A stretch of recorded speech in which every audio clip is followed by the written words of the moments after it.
across the UK, on DAB+, on YouTube, on your mobile, and on your side. This is Talk.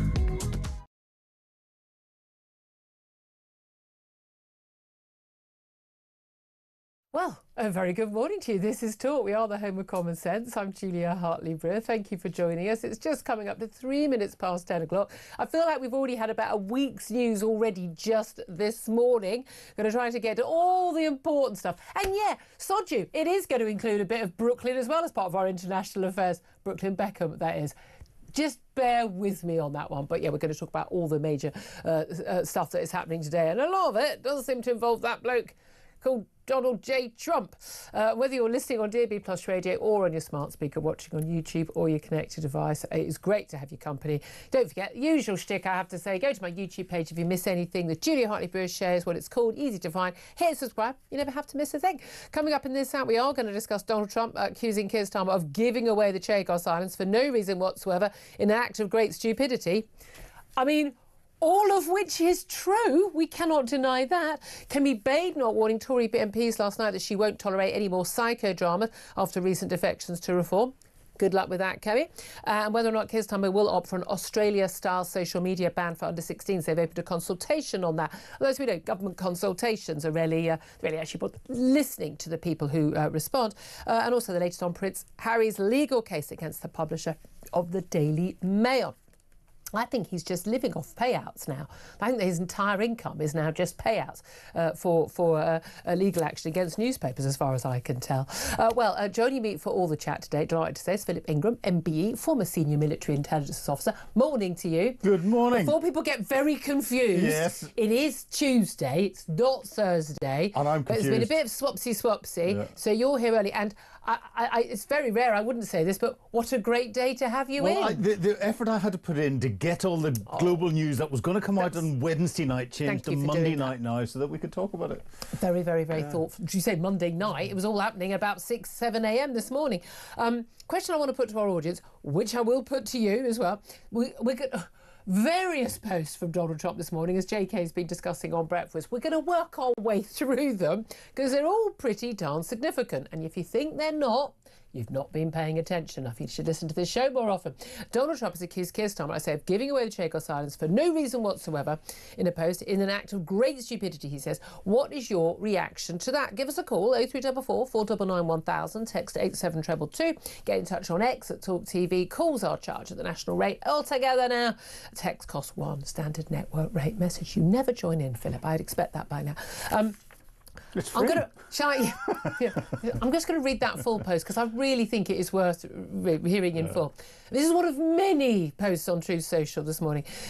Shockingly, our brilliant, in inverted commas, Saki, our brilliant NATO ally, the United Kingdom, is currently planning to give away the island of Diego Garcia, the site of a vital US military base, to Mauritius, and to do so, capital letters, for no reason whatsoever. I mean, every single word of that is absolutely true. Correct. There is no doubt, Donald Trump continues, that China and Russia have noticed this act of total weakness. Yep. Correct. These are international powers who only recognise strength. Yep. Correct. Which is why the United States of America, under my leadership, is now, after only 1 year, respected like never before. He then continues, the UK giving away extremely important land is an act of, again, capital letters, great stupidity. Yes. Correct. And is another in a very long line of national security reasons why Greenland has to be acquired. Couldn't quite see the link there, but there we are. Denmark and its allies in European allies have to do the right thing. Thank you for your attention to this matter. This, by the way, went along with, I think we can put them up there, a couple of different photographs. The first one is of Donald Trump with Marco Rubio, his Secretary of State, and J.D. Vance, his Vice President, standing behind him, planting an American flag on Greenland, US territory established 2026. I hope we've actually got that image, which we can put up for those of you who are watching on YouTube. Another image, AI is a wonderful thing, image when he was sitting with the EU and NATO leaders in the White House in the Oval Office, and he's got a big picture of Greenland, America and Canada, and Greenland, America and Canada all have US flags. I mean, Philip, help. If I was Mark Carney, I'd be slightly worried about that at the moment, because it's clearly Donald Trump's got his sights on him next, and he had his sights on Canada before. Can't take Canada. Well, he can't take Greenland. Can? He could. I mean, if America wanted to take the military into Greenland, he could. The question is whether the American military would agree to do that. Well, yes, and for the same reason, the American military wouldn't try and take Canada. The American military could overwhelm Canada militarily tomorrow without any problems whatsoever. My understanding is that the reports coming out that the American military senior levels en masse would simply resign and say we simply will not carry out this. Interestingly, later today, I'm speaking to a former Supreme Commander of NATO, an American general, and I'm going to ask him that very question. Do send me a message afterwards and let me know what we'll report back. But I think Donald Trump is. I don't know why he's got fixated on owning Greenland, because from a defence perspective, which is why he's trying to justify all of this, the 1951 agreement that he's already got with Denmark and with Greenland allows him to put any number of US troops, any US military capability on Greenland without having to refer to the Danish government or the Greenland government beforehand to provide whatever protection Donald Trump wants to put in there. So it's not about security and defence, which is what Donald Trump's trying to say.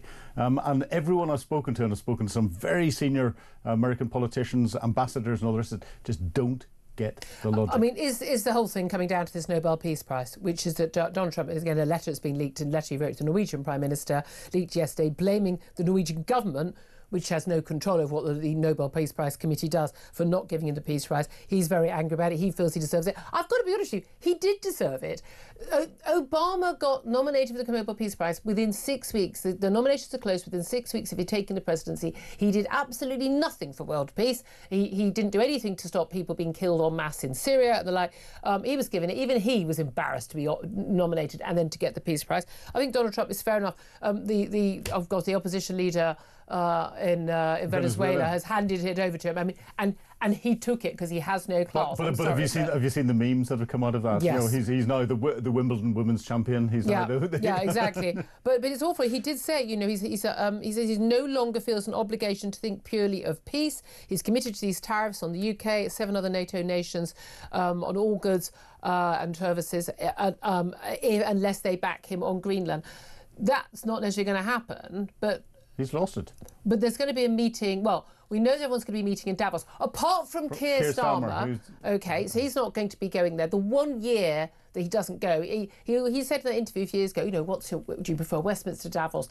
Oh, Davos, he said, which I thought was very telling. Yeah. He's now being told off for going to Davos. So he goes like a year or two ago when, just the Belgians and the, and I don't know, God knows who else, Tonga was there. But this year, when every major leader's going to be there, he's not there. So he needs to get his backside onto a plane and get to Davos tomorrow. The biggest global issue that's going to affect all of the leaders at Davos is going to be discussed at Davos, and he's decided not to be there. This I think sums him up and sums his leadership up. Well, he did that speech yesterday, and again, we're still talking on Greenland here, but I want to come back to Chagos Islands. But I was watching it. I'm prepping for the show. I'm listening to this speech he gave, and then the question and answer session. And I literally couldn't work out what he'd actually said. And you could see by the fact it barely made the news since, because he didn't. Yeah. He does this thing. He didn't say anything. He cancels his events for the day. He makes his very serious statement, and he says nothing because he is an empty suit. There is nothing there. But he doesn't even present it well. He doesn't come across as someone who's confident and give the listening audience confidence. And it's quite certain that all the journalists that were sitting in the audience didn't have confidence in what he was saying. But there's also, there's no way he's saying, look, can everyone calm down? The EU is talking about this trade bazooka. Now, they've got a lot more power than us because there's more of them. That's how the world works.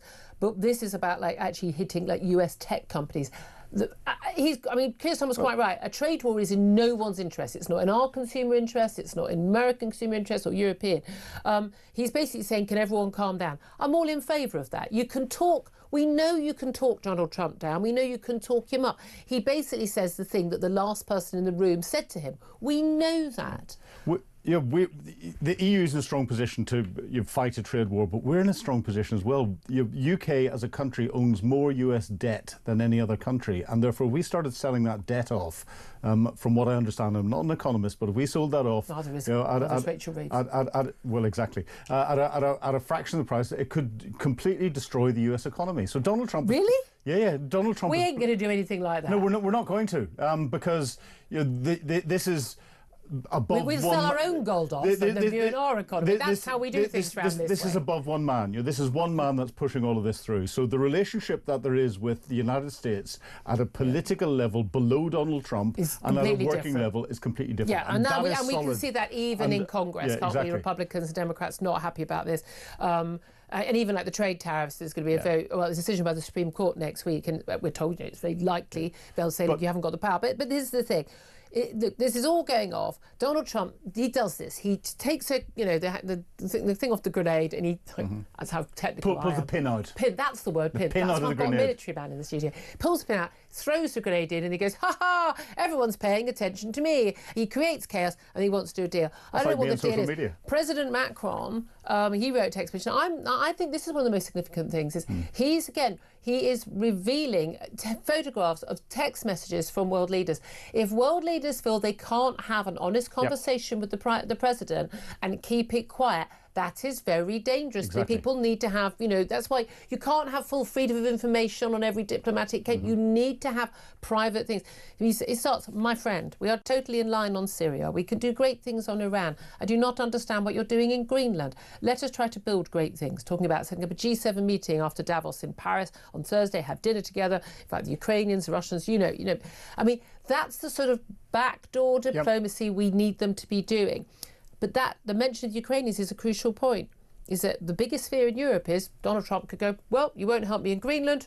I end all my help for Greenland, for Ukraine, and that include arms sales. What happens then? The reality is, I think we overplay the level of US support for Ukraine as being more important than it actually is. The critical bit within it is US intelligence support. Now, the French are now allegedly providing more intelligence support to Ukraine than the Americans are. And it's the use of what is called ITAR-controlled material in Western weapons. So those are things that are subject to US export controls because they're using classified US technologies. And that's why the Storm Shadow missile has to get US clearance to be fired into Russia, because the guidance systems on it use US military GPS satellites, which are different to the ones that you have putting your car around the place. And that's where the difficulty comes in. And some of the logistics support. If the US pulled out and stopped their support for Ukraine tomorrow and gave nothing, would it impact the war? It would elongate it. Would it mean Ukraine is going to fail? No. Okay, Europe that is very good to know. Right, okay, let's come back to Chagos.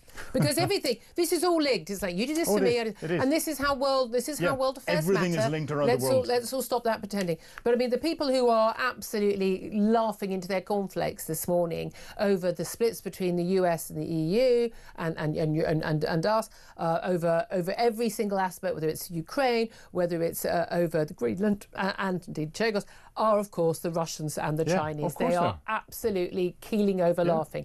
Now, what Donald Trump, I read that post out, what Donald Trump had to say about Chagos Islands suggests, well, Diego Garcia, suggests to me, A, this is the first time he's heard about it, which is a worry. The White House, against, all better judgment, signed off on this and basically they haven't got a problem, because I think a lot of us who thought that the giving away of the Chagos Islands to the Mauritius was an insane move, and of course the US would block it because of this Diego Garcia military base, which has been used, I'm sure you can explain to audience, in very crucial sorties, to the it's more vital than just as an air base. It's a very significant base, and we thought the Americans would block it. They haven't. Now, this has been going through Parliament, lots of fuss about this. It's a recommendation from Lord Hermer, the Attorney General, who basically, as far as we can tell, has put a spell on Keir Starmer and gets anything he wants.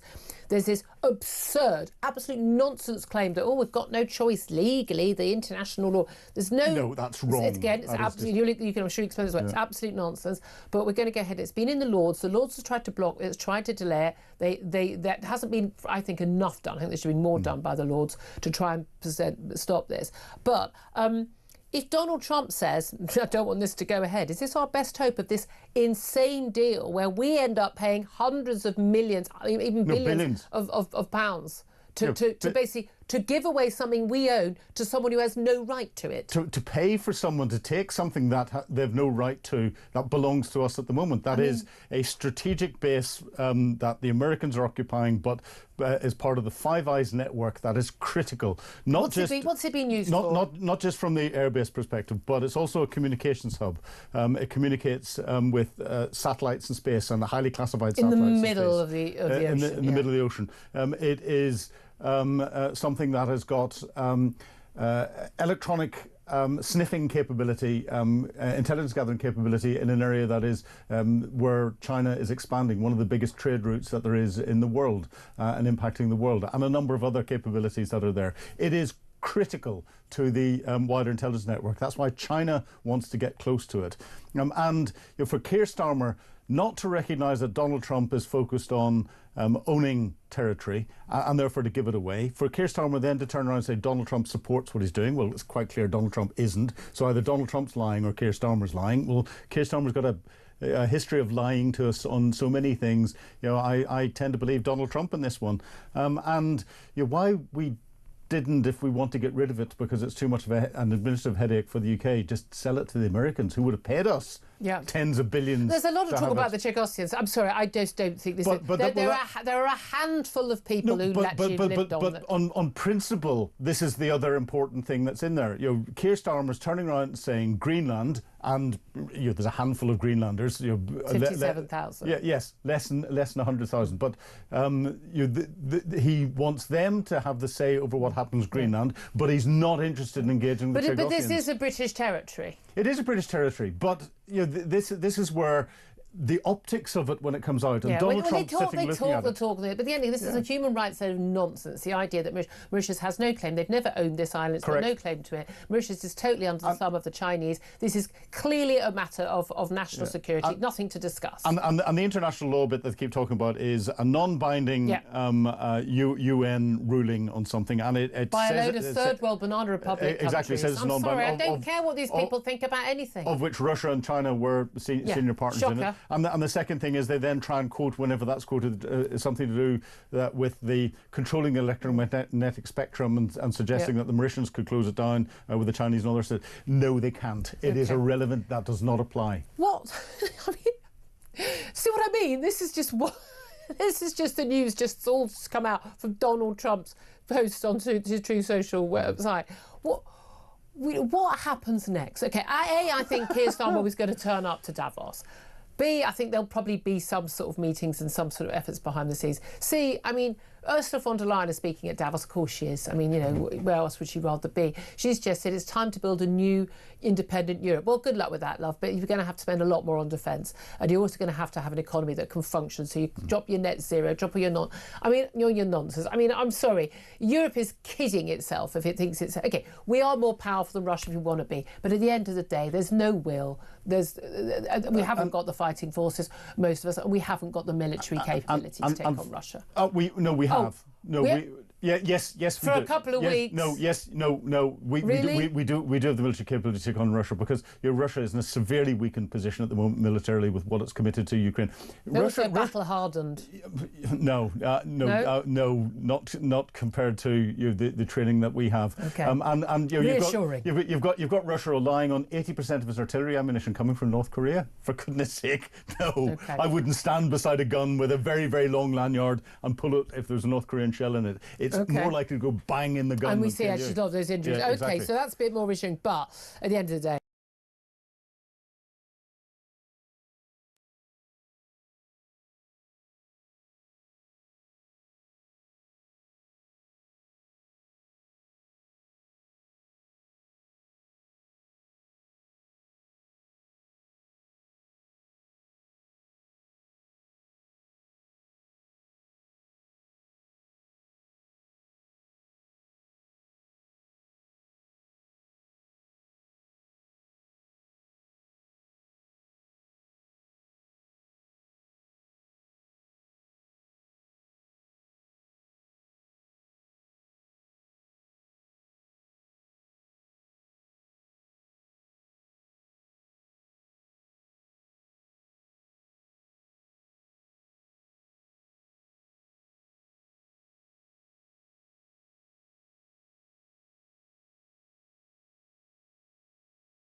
negative view What? of the There's Prime Minister. 25% No, have this is got just less about than negative? 18% have a positive view. What? I mean, I know.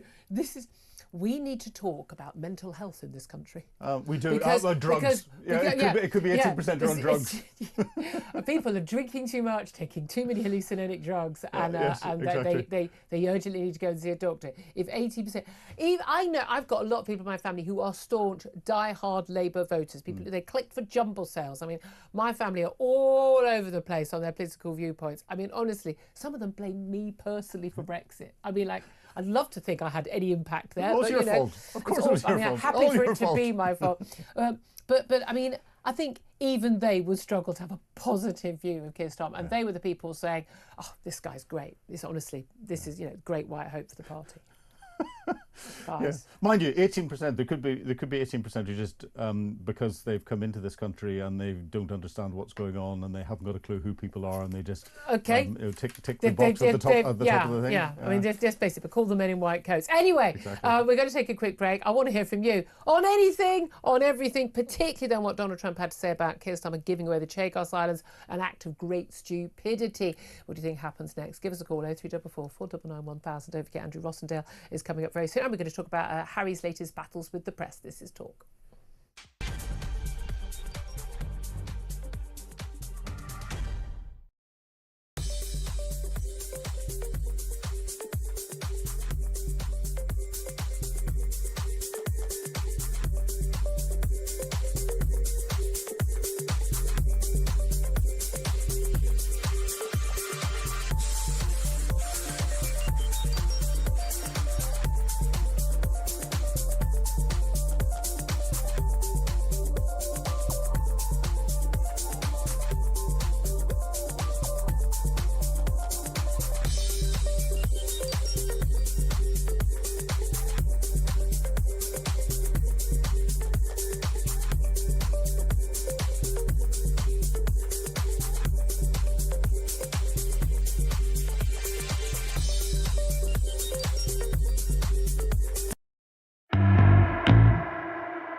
Across the UK, on DAB+, on YouTube, on your mobile, and on your side. This is Talk. Morning, welcome back. This is Talk. I'm Julia Hartley-Brewer. We are the home of common sense, certainly. We're hoping to get more common sense on the phones than we're seeing from any of our political leaders at the moment. Give us a call, 0344 499 1000, to have your say, particularly on what Donald Trump has said in a Truth Social post early this morning about Chagos Islands and the giving away for no reason whatsoever by Keir Starmer in an act of great stupidity. Pav is in Harrow and wants to have his say. Good morning to you, Pav. Good morning, Julia. What do you make of all of this? Good to hear a voice of common sense. I don't always agree with you, but one thing that I've been absolutely flabbergasted by is the media round and, frankly, the legal literacy that a lot of your colleagues in the media seem to demonstrate. Mm-hmm. Now, let's just look at this, right?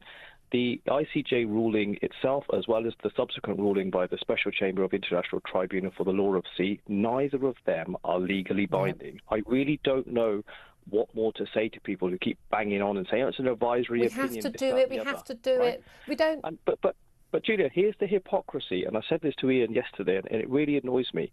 The same people who today are championing self-determination rights of Greenland and Chagos, not trying to detract away from that, are some of the very people who spent years when another country, I'm trying to think which one, Julia, in 2016, used the very same process and called them thick, inward-looking racists. So there's the hypocrisy on that level. Well, let's not go there. Oh, right? No, let's go there. I completely agree with you. Well, but this is the thing, but this is the point. Even if these people, the journalists, okay, people can say that they're not legally trained, fine. But if you just take a cursory look into the way that particular bench was composed, right? Yep. It was a 13-1 decision. I'll keep it succinct for you. Have a look at Patrick Robinson, who subsequently has come out and asked for 18 trillion in slavery and reparation. Yeah. Have a look at Xi Jinping, who was the same Chinese diplomat and foreign affairs ministry representative who sided with Russia over Ukraine. Yeah. And then, of course, have a look at the oral proceedings itself for those who are interested between September 3rd of September, 6th of September 2018. 21 United Nations states and the African Union petitioned to have this decision. Now, with all due respect, this isn't a decision by democracy. We're not taking votes on what should happen. And I'm just flabbergasted, and Darren Jones has come on this morning. Yeah, he's the chief secretary, He's on the media round. I don't know, Julia, whether he's lying or whether he's mistaken and incompetent. I don't know which one's better. Could always be a bit of both, I find, with government ministers. But look, you know a hell of a lot more about this than certainly they appear to do. Let's face it, when Lord Homer, the Attorney General, tells the Prime Minister to do something, he does it. Lord Homer is obsessed with this. He's obsessed with giving away everything. But at the end of the day, this is about Chinese and Russian interests, largely Chinese interests, where they just constantly just work using the international bodies that we put so much faith in the West, and they have basically distorted them. You may as well allow FIFA to have a vote on these things. It's that corrupt and that unreliable. What finally do you think? Do you think anything will change as a result of this? No, but the concerning thing is they keep banging on about the deal signed. There's ratification procedures in place. Yeah. It hasn't been ratified. It won't change because they're ideologues, Julia. And unfortunately with ideologues, as we know with Stonewall and the other nonsense they started for years, they will turn around, they will use confirmation bias at will, because when reality bites, all they can turn around and do is shrug their shoulders, move on and deflect. And I'm afraid that's what they're going to do. But just quickly, very quickly. Let's not turn around and let the Conservatives off, because it was in 2022 that the Conservatives, in their emasculated nature, used this open negotiations. So Labour and the Conservatives are essentially treading the same path. Yeah, although they didn't sign it off, but they shouldn't have even had the negotiation. They shouldn't even have the talk. Said, no, not happening, end of. Pav, amazing call. Thank you so much. So much more knowledge than there's a lot of the so-called experts talking about this. Matthew is in Warrington. Matthew, you're going to have to keep this brief, my darling. What do you make of this tweet about the Chagos Islands? I think Donald Trump's vetoed it is the final nail in Keir Starmer's coffin. Obviously, a domino effect now. I think he'll backtrack on that. If he goes to China today and grants that the embassy, what's the name, in London, if he grants that, he's going to get ripped a new one again off Trump. And if he backtracks on that, I think the Labour MPs will start turning against him. I think he's a dead man walking now. He's very interesting, Matthew. That is a very, very, very good point. Now, we were told, we expect the Chinese embassy decision, which has been delayed and delayed and delayed, to happen today. A lot of reported that it's happening today. But yesterday we were told, it had been pushed into the long grass again because it's all too awkward. What's he going to do if he grants it? What's Trump going to say to him? Because he's just sold him down. He's fitted him up a kipper. Yeah, we can't trust him. We can't trust it. He keeps going on about Russia and this, that, and the other. We're so in the pocket of China. Yeah, it's frightening. I couldn't agree with you more. I couldn't agree with you more. Matthew in Warrington, thank you so much. 10:32 is the time. I'm going to take a very quick break. Then we're going to be back with the new Reform UK MP, Andrew Rossendale, who has cited the Chagos Islands giveaway, sell away, buy away, whatever it ended up being, as one of the reasons why he has left the Tories. We'll find out why next. This is Talk.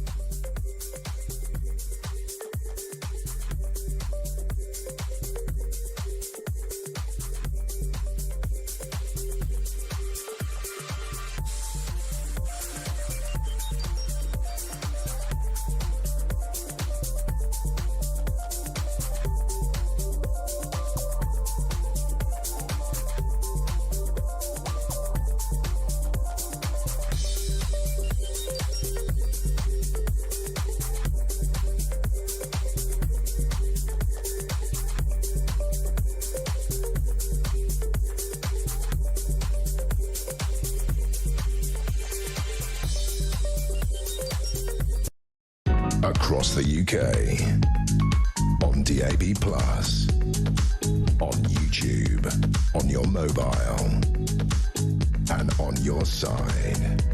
This is Talk.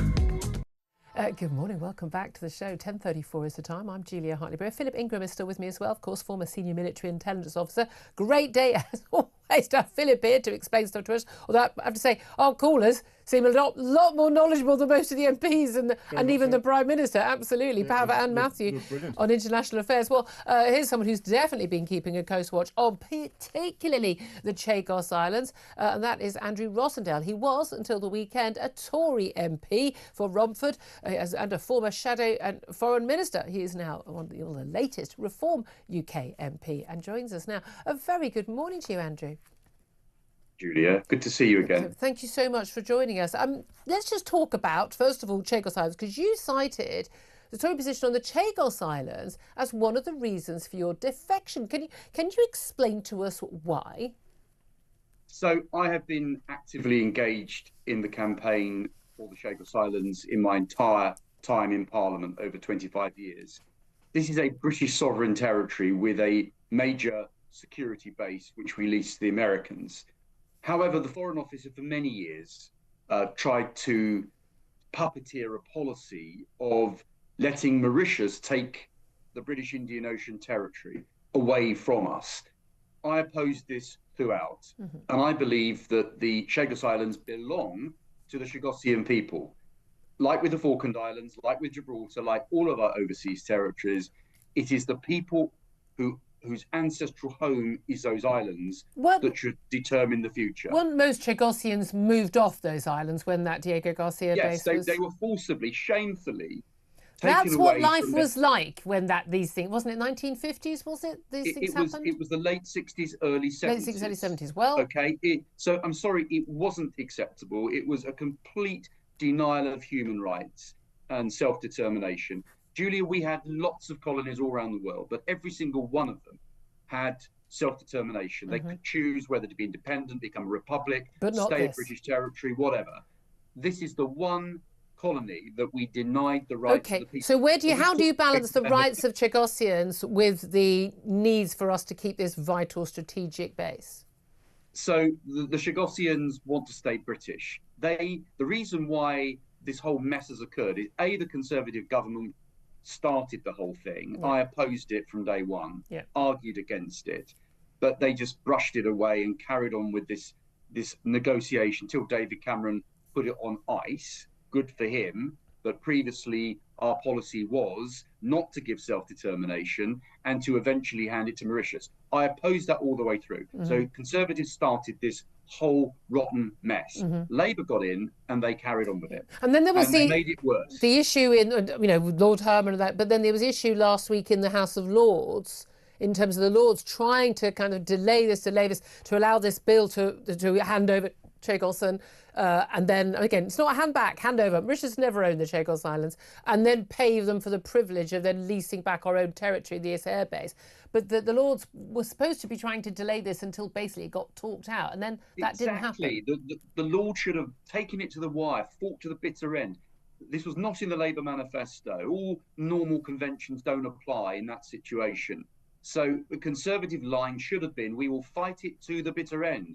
This is a total betrayal, not only of our national security, of the British taxpayer paying 35 billion or whatever it's going to be, but also the most thing for me is the absolute betrayal of the Chagosian people. And do you think that it to the bitter end? Do you think that Donald Trump's posts on this, I mean, among the many posts, I mean, things could get lost, but of course this one is specifically about Keir Starmer. Apparently his big buddy, Keir Starmer thinks he's one of the, the Trump whisperers, and he's got that close access. And he's basically in Keir Starmer giving away the Chagos Islands for no reason whatsoever. And he says in an act of great stupidity.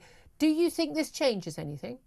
Yes, I do. And Nigel Farage has been working away, speaking to all of his many contacts in Washington, because he has influence there, which unfortunately a lot of our politicians don't have.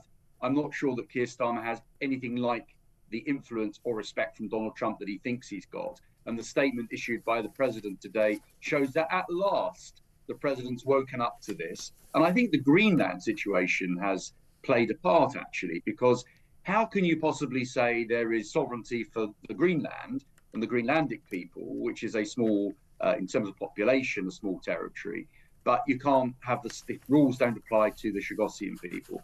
So I think the United States president's woken up. Thank God he's done just in time.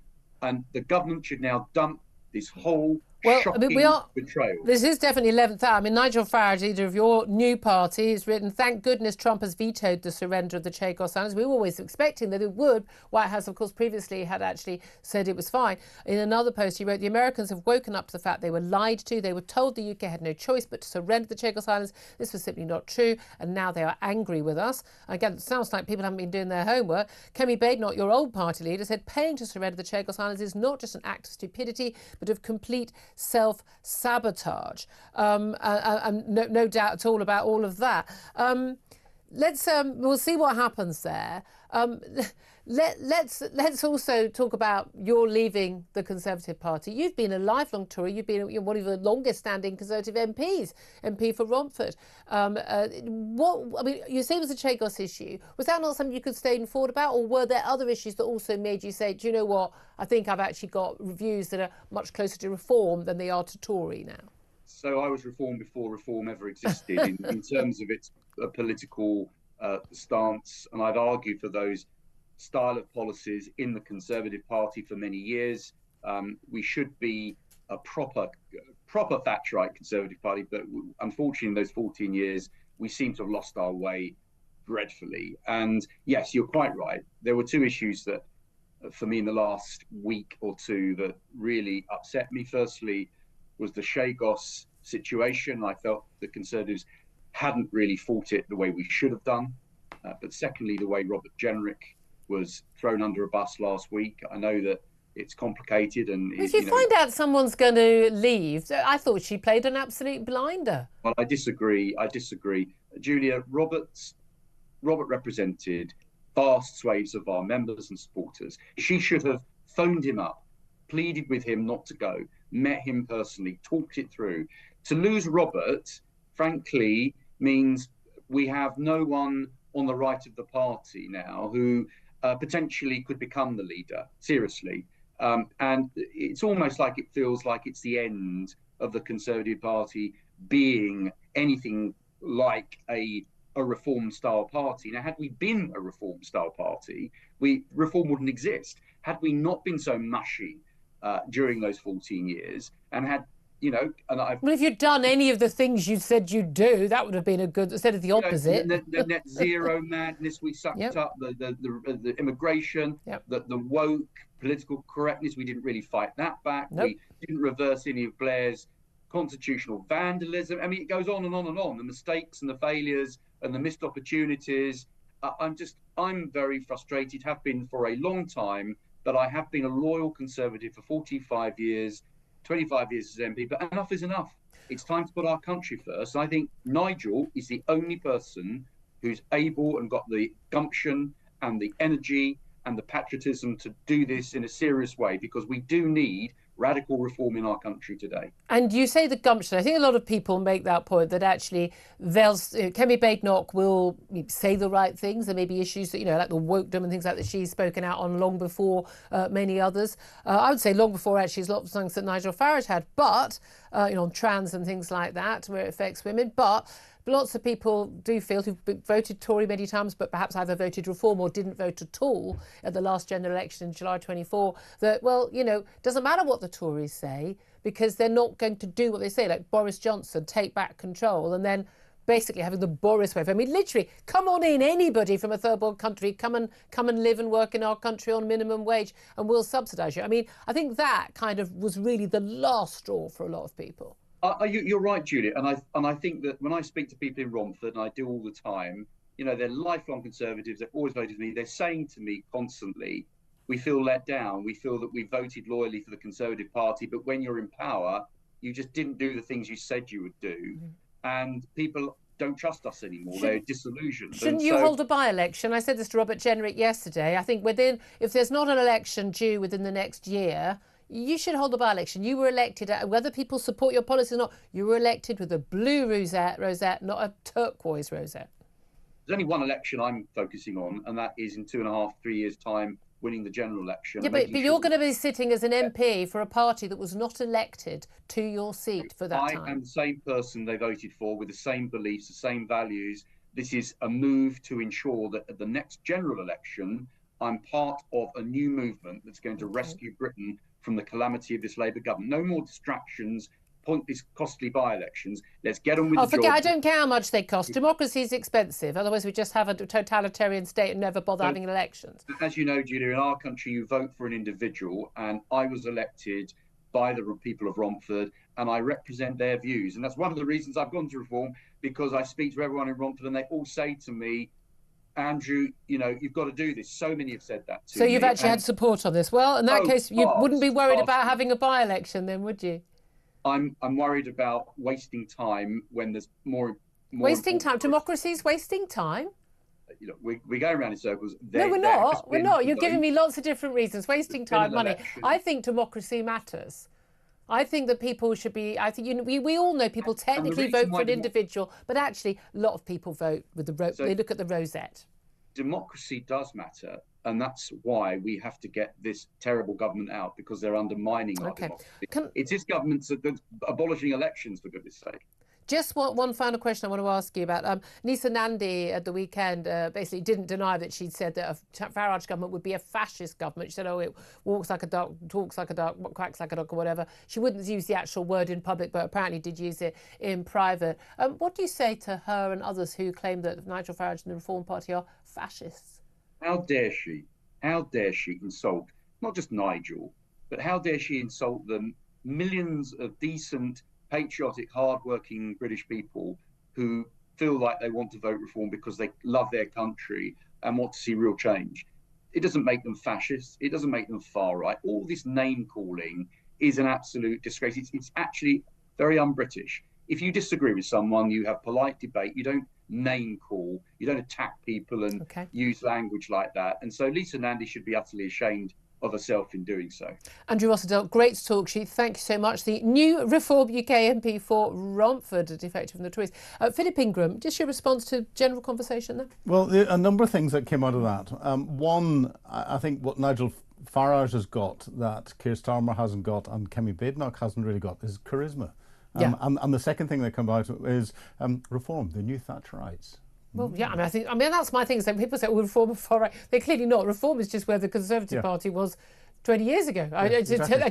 Again, in the middle, in the centre ground of British politics, in my view, there is nothing extreme about having border control and putting people in prison who commit crimes, and it's requiring people to work and that's what if they're able-bodied. There's nothing far right or fascist about any of those policies. And Labour and the Tories are the uni party. Yeah, there we are. 10:46 is the time. We're going to take a quick break. Then we're going to talk about Prince Harry's latest battles with the media, with media lawyer Mark Stevens. This is Talk.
Across the UK, on DAB+, on YouTube, on your mobile, and on your side. This is Talk. Good morning, welcome back to the show. Right, well, let's turn our attention to one of the many people in the public eye these days who has an awful lot of a problem with how they're portrayed in the media and how information is got to the public about them. No, we're not talking about Brand Beckham right now. This time we're talking about the spare, the heir spare. That's Prince Harry. He is back in court, back in Britain. The only reason he ever seems to come to this country now for yet another court case where he's battling with the British media. This time it is the owners of the Daily Mail and the Mail on Sunday. And he, according to the court, the Royal Court, the High Court of the Royal Court's Justice yesterday, has been made to feel paranoid beyond belief by alleged unlawful information gathering by the Daily Mail and the Mail on Sunday over a 20-year period. They, of course, have denied those charges, but Prince Harry is among 7 high-profile claimants, including Sir Elton John and Liz Hurley, alleging grave breaches of privacy. Well, let's talk about this with media lawyer Mark Stevens now. Good morning to you. Morning, Julia. Morning. Another day in court for Harry. He's already, he won a case against Mirror Group. He's keeping us lawyers in business. He is. Well, there's that one lawyer who represents virtually everybody making these cases. I mean, that man, if he doesn't have a castle in the country by now and 5 homes around the world, I'd be very surprised. The fees he's charging. I think he has several castles and extensions. There we are. But of course, there was a settlement with the owners actually of Talk, the owners of The Sun, news group, newspapers. There have been settlements, there have been victories. This is, I think, the third big and final case. What does this case actually consist of on Prince Harry's side? Well, this isn't really about celebrity gossip. It's about whether private investigators work in newspapers to dig up material that they say wrecked their lives. You reference Prince Harry saying he was paranoid. I mean, 14 specific articles going back as far as 2001 right up to 2013. And really, this isn't about whether we like the Duke of Sussex or indeed the other claimants. It's about how they were, how those stories were obtained. And really interestingly, in this particular case, you fairly said that the Mail Group said they utterly and ambiguously refute these preposterous smears. But what they didn't mention is that one of the key witnesses is a private detective called Gavin Burrows. Remember that name because we're going to hear a lot more about him. He originally was described by the claimants as central to the most serious allegations. He made unlawful information, said he'd hacked, blagged, There was a signed statement from him saying this. There was. And now his confession was part of what prompted these 7 public figures to go forward. But he's now saying that that particular statement was fabricated and forged. And so the court's going to have to reassess how much weight, if any, can be placed on the broader evidential chain built around this case from the sort of mosaic. They've obviously forensically lost an advantage, and we are going to hear from Gavin Burrows, and he will be cross-examined very firmly, I imagine. Yeah, I mean, it's actually often for all sides, these things can actually be very, very difficult. Things come out that all sides don't want to come out. But again, a lot of these celebrities, and they've claimed this in other cases as well. It's been Harry on his own in these cases, that actually, stories are coming out about them. They cannot work out. The only person they told was X or Y. They can't work out how it's made it into the papers, and then then they assume that someone close to them is selling stories to the media. Now, the defence, actually, a lot of the media that have had battles with Prince Harry in court has said, well, yeah, actually, your friends and your family were often selling stories to the media, and we know that's what's happened many, many times. But we had that case. We know a lot of the allegations that Harry had made against the Mirror. That there was a big loss on that. The judge ruled, and the Mirror lost. There was the settlement, and there was an apology from the owners of The Sun, not just the news, but the owners of The Sun, but activities of, again, private investigators, not staff, not in the direct pay of that organisation, but of private investigators. So this is similar to that, isn't it? That it wasn't journalists doing it, it was private investigators doing it. And is the allegation that there was sort of, everyone was pretending to turn a blind eye, or that editors knew, or what is being claimed in court so far? Well, interestingly, David Sherborne, the barrister for... The one who's got the 7 castles now, that one. Yeah, the 7 castles and the extensions.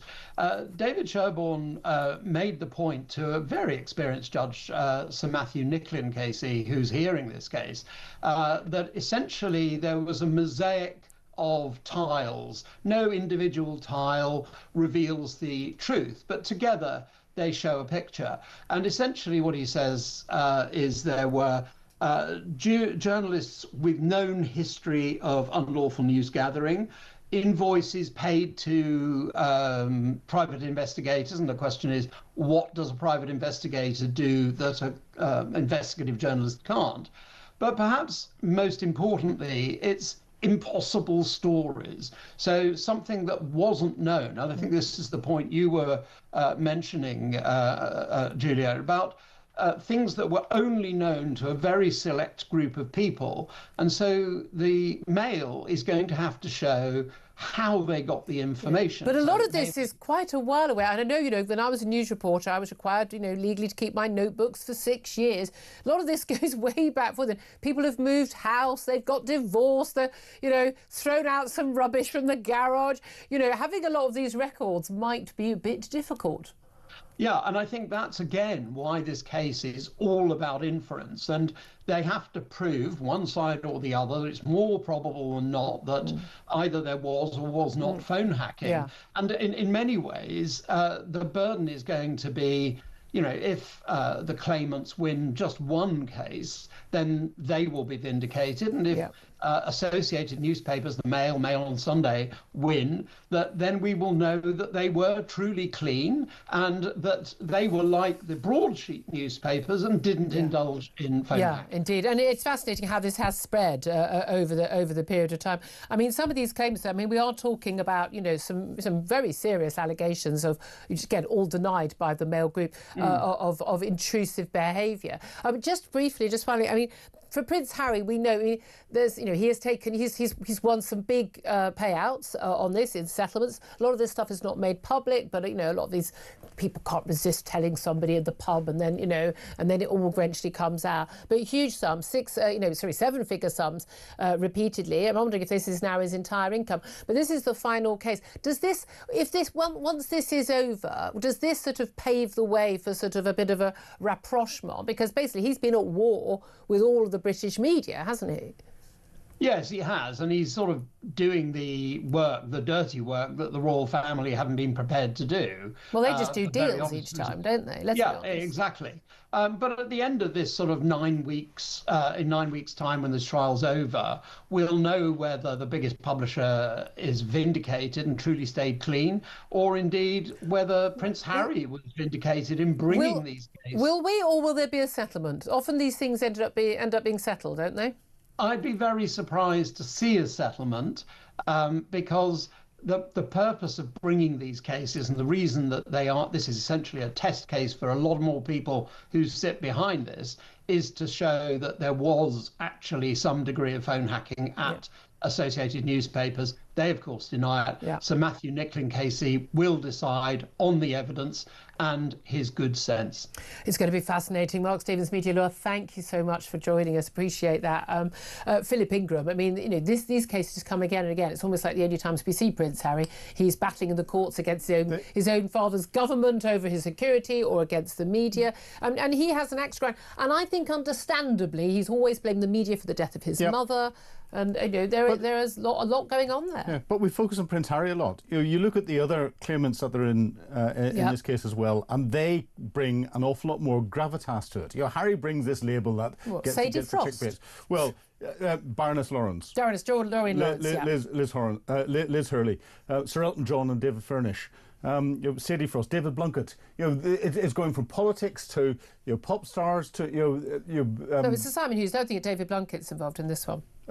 He was quoted in the paper, as was some other people associated with the channel that we have here. But There's an awful lot more there. There's 7 people in it, and Harry gets the headlines, gets the clickbait. But there are other people. But there's other people, and there'll be more substance. And some of them are very rich, and some of them aren't, and that will affect it. However, here's the thing: an awful lot of these people, we know that they're PRE people and themselves have been giving stuff to the media again and again about their person. Not saying it would justify any illegal intrusion if that were the case, and that's been denied. But an awful lot of them also have friends who routinely sell stuff to the media. And this is where Mark Stevens brought it out, and he said the mosaic of tiles, and that's intelligence gathering, that's information gathering, and it's trying to get something. My view is if there has been legal wrongdoing, whichever organisation, absolutely, there needs to be compensation. It'll be interesting to see. Oh, it's going to be absolutely fascinating, this case, and again, this is apparently the last of these big ones with Prince Harry. But anyway, later on in the show, yes, I am going to talk about battles over Brooklyn. We're going to be. He's looking very confused. It's not international affairs, Philip Ingram. It's the battle over Brand Beckham. Much more important stuff. He's got his head in his hands. We're going to be talking more about Chagos. We're going to be talking more about Green. We're talking more about whether or not the Keir Starmer, for once, should actually be in Davos, which is where all the power brokers of the world are going to be this week. But he's not planning to be there. We'll talk about that. This is Talk.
Very, very good morning to you. This is Talk, the home of common sense. It's fast approaching 3 minutes past 11. It feels like we've already done a day of news already, but no, it is still a morning. I'm Julia Hartley-Brewer. This is Talk, the home of common sense. And whether you are listening on DAB+ radio, on your smart speaker, watching on YouTube or your connected device, very much appreciate you joining us. I must say, in the last half hour or so, we had a little bit of a glitch on our YouTube page. You might have lost us for just a minute or two. Apologies for that. Oh, obviously working again very soon afterwards.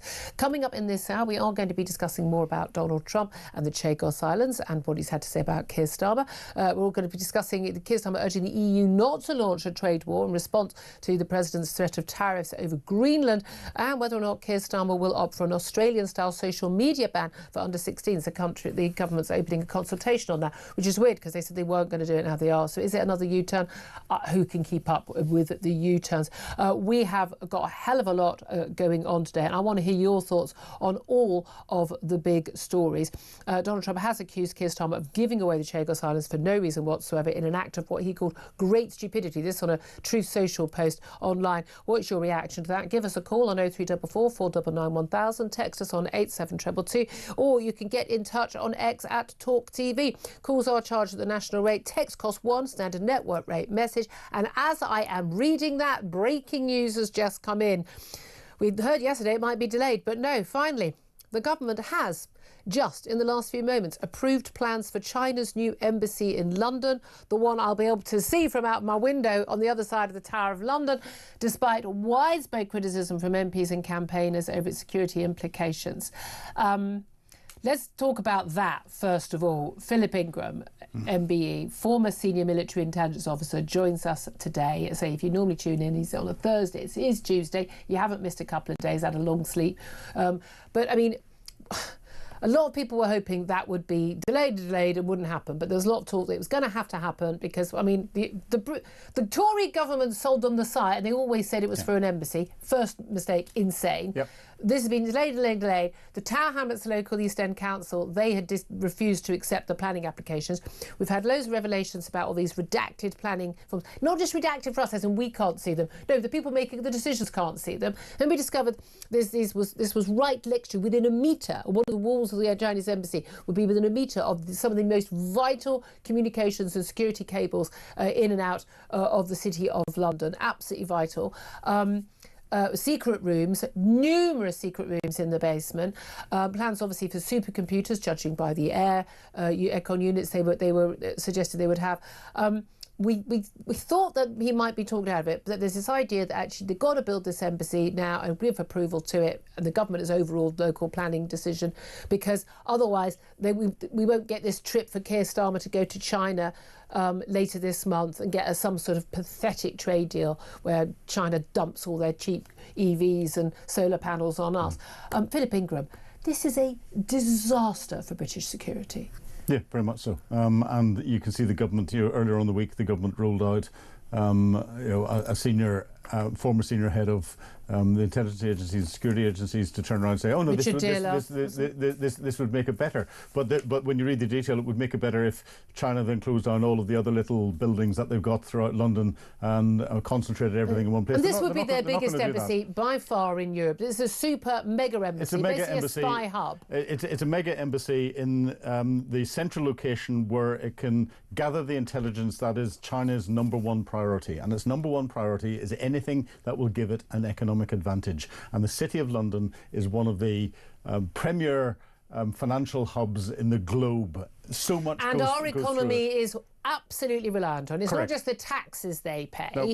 No. This is okay. So what is it? What is the threat that China could do? Are we going to stop this? Little men in their boiler suits. They're going to be digging through the wall, and they're just going to be they're going to cut those cables, or they're going to be reading those cables. No, they can read. They'll be able to read the cables. They'll be able to get in without and us getting noticing. access to those even by a nanosecond before they reach the city. That could affect trading prices. Oh, very much so. People could make billions. They'll get in a way that we will not know that they are tapping into everything. So they're going to get. Why aren't those cables secure if they're so? Well, they are secure, but we're dealing with nation states and the level of technology that can come in. And remember, the cables were laid a couple of years ago. So there's ways of monitoring them, but it's a battle between how you monitor. And I'm not going to go into any real detail here. Thank you. And how you can access it. It's something that's been going on for decades. And what will they be able to do with that knowledge, with that communication? Effectively insider trading, but global corporate, countrywide insider trading. So all the sensitive deals that are going on across the City of London, where someone is buying a big corporation, a share price is going to change, an ownership is going to change. And they'll make money out of that, or they'll get power. The Chinese will make trillions out of it, and they will have power as well. But because what they'll then be able to do is look at where there are deals that are come in, see whether a Chinese company can come in and outbid or bid in a different way, see what the criteria are, and get in to do that. So but there's more than that as well, because China is paranoid about security around it. So everyone that lives within different radii of the embassy are going to have everything that they have in their own apartments, their own houses, and all the rest listened into by the just Chinese spying on locals. all We know the time. that's what they do. All the time. And there are people who actually live on the site as well. Again, why did the British government ever sell them this site? I mean, the Americans, who are, depending on who's in power, our greatest allies, security-wise, part of the Five Eyes and all of that, they have got a huge, big embassy. I had a lovely tour of it with the then US ambassador a number of years ago on the other side of the river. They used to be right in the centre of town near Oxford Street. They've moved somewhere they can have a big site. Surely that's what the Chinese should have been told they should do as well. So why was that site sold when they said it was going to be an embassy? Why have MI5 and MI6 apparently said they're okay with it? Well, there's been a level of political control over what MI5 and MI6 will say in a public. So they don't really think it. So we don't know what's going on behind closed doors. Why was it sold? Our diplomatic, and this is where I'm going to come out slightly on the government side. We've got a balance between security and diplomacy, and our governments are focused on short-term diplomacy to make a quick buck during the time that they're in power. They're not focused on the longer-term threat that's there, and that's why the Tory party will have agreed this. Because if we look at our relationship with China over the last 10, 15 years, it's changed. China was our great big friend. There wasn't a problem. We were doing more deals. This was David Cameron. I always disagreed with that. Well, exactly. So did anyone with a degree of logic and looking at geopolitics. But he was interested in what he could do in his parliamentary term. And this is where Keir Starmer is making this decision today. He's just off to China. He wants to open doors so that it's going to bring some more it's going to splash him back in the face. It will do. But economic advantage to the UK is what he's hoping for, so that the hole he's dug himself, he can try and suggest he's getting out of. It is extraordinary. Keir Starmer, I know you're probably quite busy. You're probably packing for Davos right now because you realise you should go. A little message to you, Keir Starmer. Whether it's the Chagos Islands and giving them away to a country that has no right to them whatsoever, and paying them for the privilege of renting back, leasing back a crucial military base that we already own, that is, as the President of the United States quite rightly pointed out, great stupidity. It's also great recklessness as well on behalf of our defence and our security of our country and indeed of the Western world, because we know Mauritius is basically in cahoots with China. And then you think it's a great idea to approve a mega Chinese embassy in the heart of London, close to the city, close to these communication and banking networks, where they of course will make huge benefits, as Philip's just been explaining, but will also just put us and our government and our city at great risk. You do that again, and all for a little bit of a benefit, because you're going to go to China, you want to have a trade deal. You know what that trade deal is going to consist of? China selling a whole lot of goods to us: electric vehicles, solar panels, wind turbines, you name it. They're going to sell a whole lot to us at cheap prices. Oh great, why? Because they're built by slave labour using coal-fired plants to create the energy, while we suck up this mad net zero policy. There is not a single policy on which you do not get it wrong. And there is not one. You give away what we own, you pay for the privilege of doing it, you buy stuff from China, which is a hostile nation state, to boost their economy, and you deliberately damage ours under net zero. You give away strategic bases, you give away crucial land at the heart of London to our enemy, and meanwhile you talk the talk but you don't walk the walk when it comes to our defence spending and our proper security. 2.3% of GDP is not enough for us to be spending on defence. You talk about 3% of GDP sometime whenever, when, by the way, judging by your latest poll ratings, mate, you ain't going to be in power. You are not a serious man at a very, very serious time. It's not that you're not doing anything to make us safer. Every act that you carry out as Prime Minister of this country, you make us less safe and less secure. You are a clear and present danger to the security and defence of this nation state, and you need to stop doing that, because you are putting us at risk. What she said. What was there any word of that, Philip, that wasn't true? No, 100%. This is terrifying stuff. This is absolutely It's terrifying. It's stuff. Short-termism. He's not interested in this country. He's interested in trying to save his own bacon by getting one or two little no headlines. wonder the man is at 75% disapproval ratings, for goodness sake. It's absolutely... Let's go on to Chagos. I mean, where do we even start with this guy? Donald Trump, in a post overnight, I won't read the whole thing over, but he basically has accused Keir Starmer of giving away the Chagos Islands. He says it's for no reason whatsoever, in an act of great stupidity. Now, clearly, Donald Trump has just found out about this because the White House has approved this before, as has the State Department. I think we were all a bit surprised by that. We were rather hoping, were we not, that the White House was going to veto it. Well, Keir Starmer said that the White House had approved it. No, they've definitely been statements saying they had no issue with this. Is this a veto? Will it stop it from happening? Well, it should be a veto, but I think Keir Starmer is blind and deaf, and therefore he's probably going to ignore it. And that's the difficulty. He needs to start to read the tea leaves. Can he afford to ignore it? Because this is a crucial US air base. This is about our allies working together. This is used by the Americans. Well, so far he's ignored every other warning sign that's come out from Donald Trump on everything, and he's trying to play this silly game. And the Chinese embassy is the classic one, because Donald Trump a few days ago came out and said that was a silly move. Yeah. So he doesn't He's right listen. About some stuff. He really is, isn't he? It's very interesting, the reaction on the Chagos issue. Nigel Farage has said, thank goodness Donald Trump has vetoed the surrender of the Chagos Islands. The Americans have woken up to the fact they were lied to.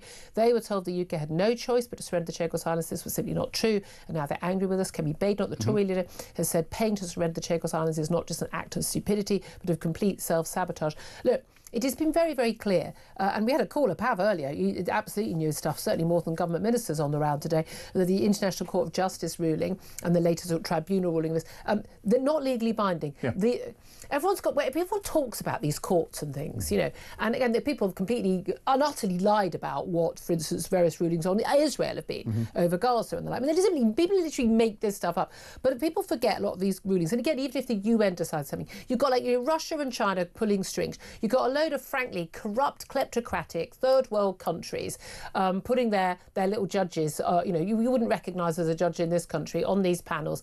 This is about power plays. This is about, economic and strategic and defence advantages. It's got nothing to do with rights and wrongs. And I'm sorry, I've said a million times, over Maduro, Venezuela, this idea of this international rule of law is a little bit of nonsense, because it's actually the rule of might, and it always has been. We've been kidding ourselves. We have absolutely no requirement whatsoever to hand over the Chagos Islands to anyone, let alone Mauritius, who have never owned them in their lives. And when Mauritius is in absolutely hand in glove with China, because China's part of their Belt and Road policy, has basically been going around the world, particularly in Africa, they basically said, would you like some investment? Would you like should we build you a new sewage plant? Should we help you out? Should we help out your government, your kleptocratic, corrupt, useless government? Not saying that government is, but an awful lot of governments are. And then they get the investment, and then they start pulling the strings. And they're getting out all the minerals, all the ores. I mean, we have been asleep at the wheel. The specific legal ruling had a clause in it that excluded the UK. It's non-binding, but it also had a clause in that excluded, set the conditions to exclude the UK's ownership of the Chagos Islands. So there was nothing in there. Yeah. And we have to remember the Chinese aren't thinking in parliamentary terms. They're thinking 20, 25 years out. Yeah. And therefore they're manoeuvring everything to do that. Whereas our government is only thinking in what's tomorrow morning's headline. Can there be a court challenge over the Chagos Island decision? It hasn't gone through Parliament yet. The Lords, there are lots of disappointment. We spoke to Andrew Rossendale, was Tory, now Reform MP. He's disappointed that the Tories in the Lords didn't push hard enough to basically talk that bill out. Because again, you don't want unelected peers deciding what MPs do, but there's no manifesto commitment to this. Yeah. Basically, all of the controversial things that the Labour Party has tried to do, weren't in the manifesto. They're plucked out of thin air. And therefore there's no requirement on the Lords to sort of let it through.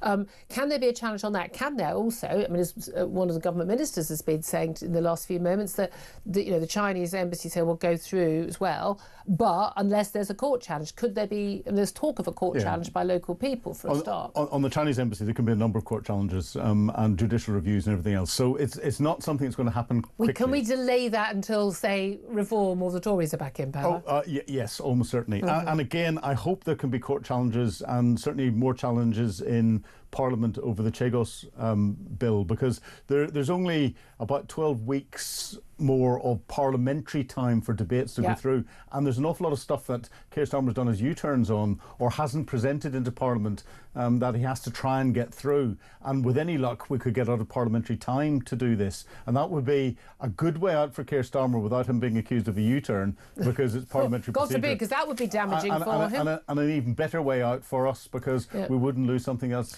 that's vital. Meanwhile, on the other side of the world, Greenland. Donald Trump has made it very clear he wants Greenland. Starmer yesterday basically urged the EU not to hit back at Donald Trump over Greenland. Stay calm, everybody. The EU have been talking about this sort of this trade bazooka. Basically hitting some of those tech companies that he loves so much. We're all in the front row at his exactly a year ago when he took office at his inauguration. Keir Starmer is slightly out of step with the EU. He's also out of step with all the world leaders who are turning up to Davos, which and is everyone in this country. Trump, exactly. But it's fascinating. Only a few years ago, do you prefer Westminster or Davos? In a quick-fire question in an interview, he said, "Oh, Davos," and he said it very. I've never seen him more passionate about anything. His wife would love him to be as passionate about her as he is about Davos. But again, this is the thing. He's always gallivanting around the world. There's a load of pushback on that 1 year here, dealing with our problems here. So he decides not to go to Davos. The 1 year that everyone's going to be there. Yeah, now, exactly. Donald Trump has published a couple of pictures, it's very busy. He was a bit bored on that flight. Someone has got to get this man a Netflix account and just give him a nice long series with a load of episodes. Like those ones like 8 series, 20 episodes ago, to keep him busy on long flights. Because not only did he post a message from President Macron, a private message, my friend, it begins, talking about having dinner in Paris, but basically saying, I do not understand what you're doing on Greenland. Let's try to build great things. Talking of a G7 meeting in Paris on Thursday, hastily convened. May well happen, who knows? But he also put out 2 pictures. One of them is a photograph. It's again AI, and it's got Donald Trump with a big US flag behind him, Marco Rubio, the US Secretary of State, and the J.D. Vance, the Vice President, putting it into Greenland. Greenland, US territory established 2026, it says. Another one is Donald Trump sitting in the Oval Office at the White House with all those NATO leaders who came to talk to you about Ukraine. And next to him is a big map of the northern the North America, showing not just the US with an American flag, but the whole of Canada and Iceland as well. He is going hard. He's saying he's 100% committed to these tariffs. What do you think is going to be the end of this? Well, I hope the end of this is going to be Europe, and I'll include Canada as part of Europe. So the part of NATO. The non-US nations of NATO coming together and stepping up an awful lot more in the wider defence priorities, and making sure that the United States is not needed for the defence of the North Atlantic area. Well, the thing is, we can't just go buy a whole load of military equipment, off the shelf. We can't pop to Tesco and get it. But we can make it a lot, and actually the Poles are popping to Tesco and get it. Well, South Korea, and are buying it from there, because there's a lot they are getting off the shelf. So there's an awful lot more that we can do on that to convince the United States. If Donald Trump goes through an economic war, then Macron wants to carry out, go for this bazooka approach. The United Kingdom owns the second greatest amount of US debt, with $888 billion worth. We're second behind Japan. Japan owns the biggest amount of US debt. So if that started to get sold off, we're not going to start an economic war with America. We're not. We're just not. We're not. It would be the worst thing that we could ever do, because it would see a complete change in world order, and Xi Jinping and Vladimir Putin would be the 2 people that would be laughing all the way to global power. Every single story today, whether it's again, one of the biggest fears from the EU is we can't go too hard on this Greenland issue because we've got this worry about Ukraine, and if America pulls out and goes, you know what? not having anything to do with it. We're not selling you weapons anymore, which would be a silly thing to do, actually, because they're American companies making a lot of money, a lot of jobs resting on those arms sales to EU to hand over to Ukraine, paid for by America's making a lot of money Europe. out of Ukraine. Yeah, exactly. But again, Donald Trump doesn't necessarily always do things. He doesn't. I'm not sure he understands a lot of the economics on these things. Does this whole thing just come down to the fact that he didn't get the Nobel Peace Prize? He's got the Venezuelan opposition leader's Peace Prize, but he hasn't got the one that he thinks he wanted.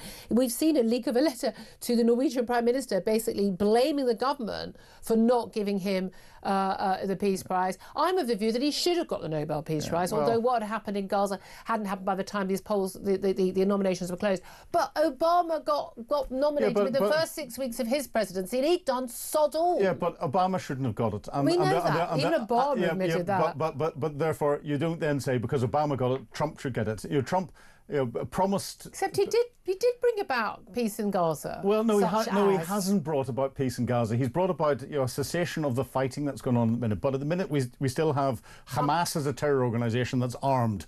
They are still terrorising their own people. There's still no settlement between. And they haven't completed all the conditions of the first phase. There's still a body to be returned, and they haven't returned that yet to the Israelis. We're in a better place than we were before that. We're in a slightly better place. We're in a much better. No, the Israelis are in a much better place. It could fall apart tomorrow without any problems whatsoever, and therefore there isn't that's because the West doesn't properly back Israel in fighting these terrorist organisations. and the same with Iran and everything that's going on there. And the Middle East is a tinderbox that could blow up even more than just what was going on in Gaza and southern Lebanon. But what did Donald Trump saying in this message? In interviews. There have been so many messages, so many interviews, so many comments on his plane on Air Force One on the way over to Davos. He's speaking tomorrow there. He said he's 100% committed to these tariffs on the UK and 7 other NATO allies. But he says also he no longer feels an obligation to think purely of peace. He's always said he's the peace president. These are, Ukraine and things like that. These are Biden's wars. They're not my wars. They're not my problem. Now he's saying he no longer feels an obligation to think purely of peace. Sorry. That is terrifying. But he's now carried out a military operation to arrest, albeit I think it was justified. I think it was justified. An undemocratic leader. Venezuela, but he did go into another country and take the I don't have a problem with regime change in Iran or North Korea or undemocratic, totalitarian, authoritarian leaders who are narco criminals who've been indicted by the American courts. I've got no issue with that at all. It's not the same as Greenland, which is a democratic state and an ally. But you're thinking of it from your perspective. You're not thinking of it from Donald Trump's perspective. So Donald Trump thinks it's all the same. But he's thinking of it, let's face it, as from a Donald's perspective, because we all know perfectly well he can protect Greenland and those routes, I get that American strategic interests stretch to Greenland. He has the right since 1941 to have as many military bases and troops there as he wants. The 1951 agreement. There was 41 he was allowed to build bases during the war. Yes, but there was a specific 1951 agreement that brought together, looking at the Cold War and the threat from Russia, the US's ability to put whatever military capability it needed on Greenland, around Greenland. So there isn't a security issue there.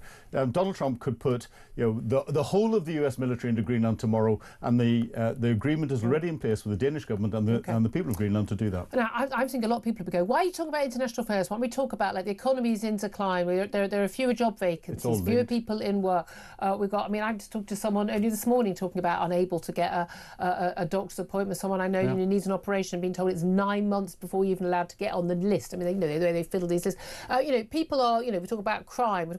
There's so many other things going on in this country, and yet so much focus, not just by the media, by the government, by others, is on international affairs. But they all tie in, don't they? They do all tie in, but the other thing is what they do is the international affairs being handled so badly take political time away from our ministers. They take the bandwidth away, where they're then not using that to focus on what's going on in this country, and therefore it gets worse in this country. Is that Keir Starmer's fault? I mean, I think, as I've just said, I think Keir Starmer is a threat to this country's security. I think he hasn't got a clue.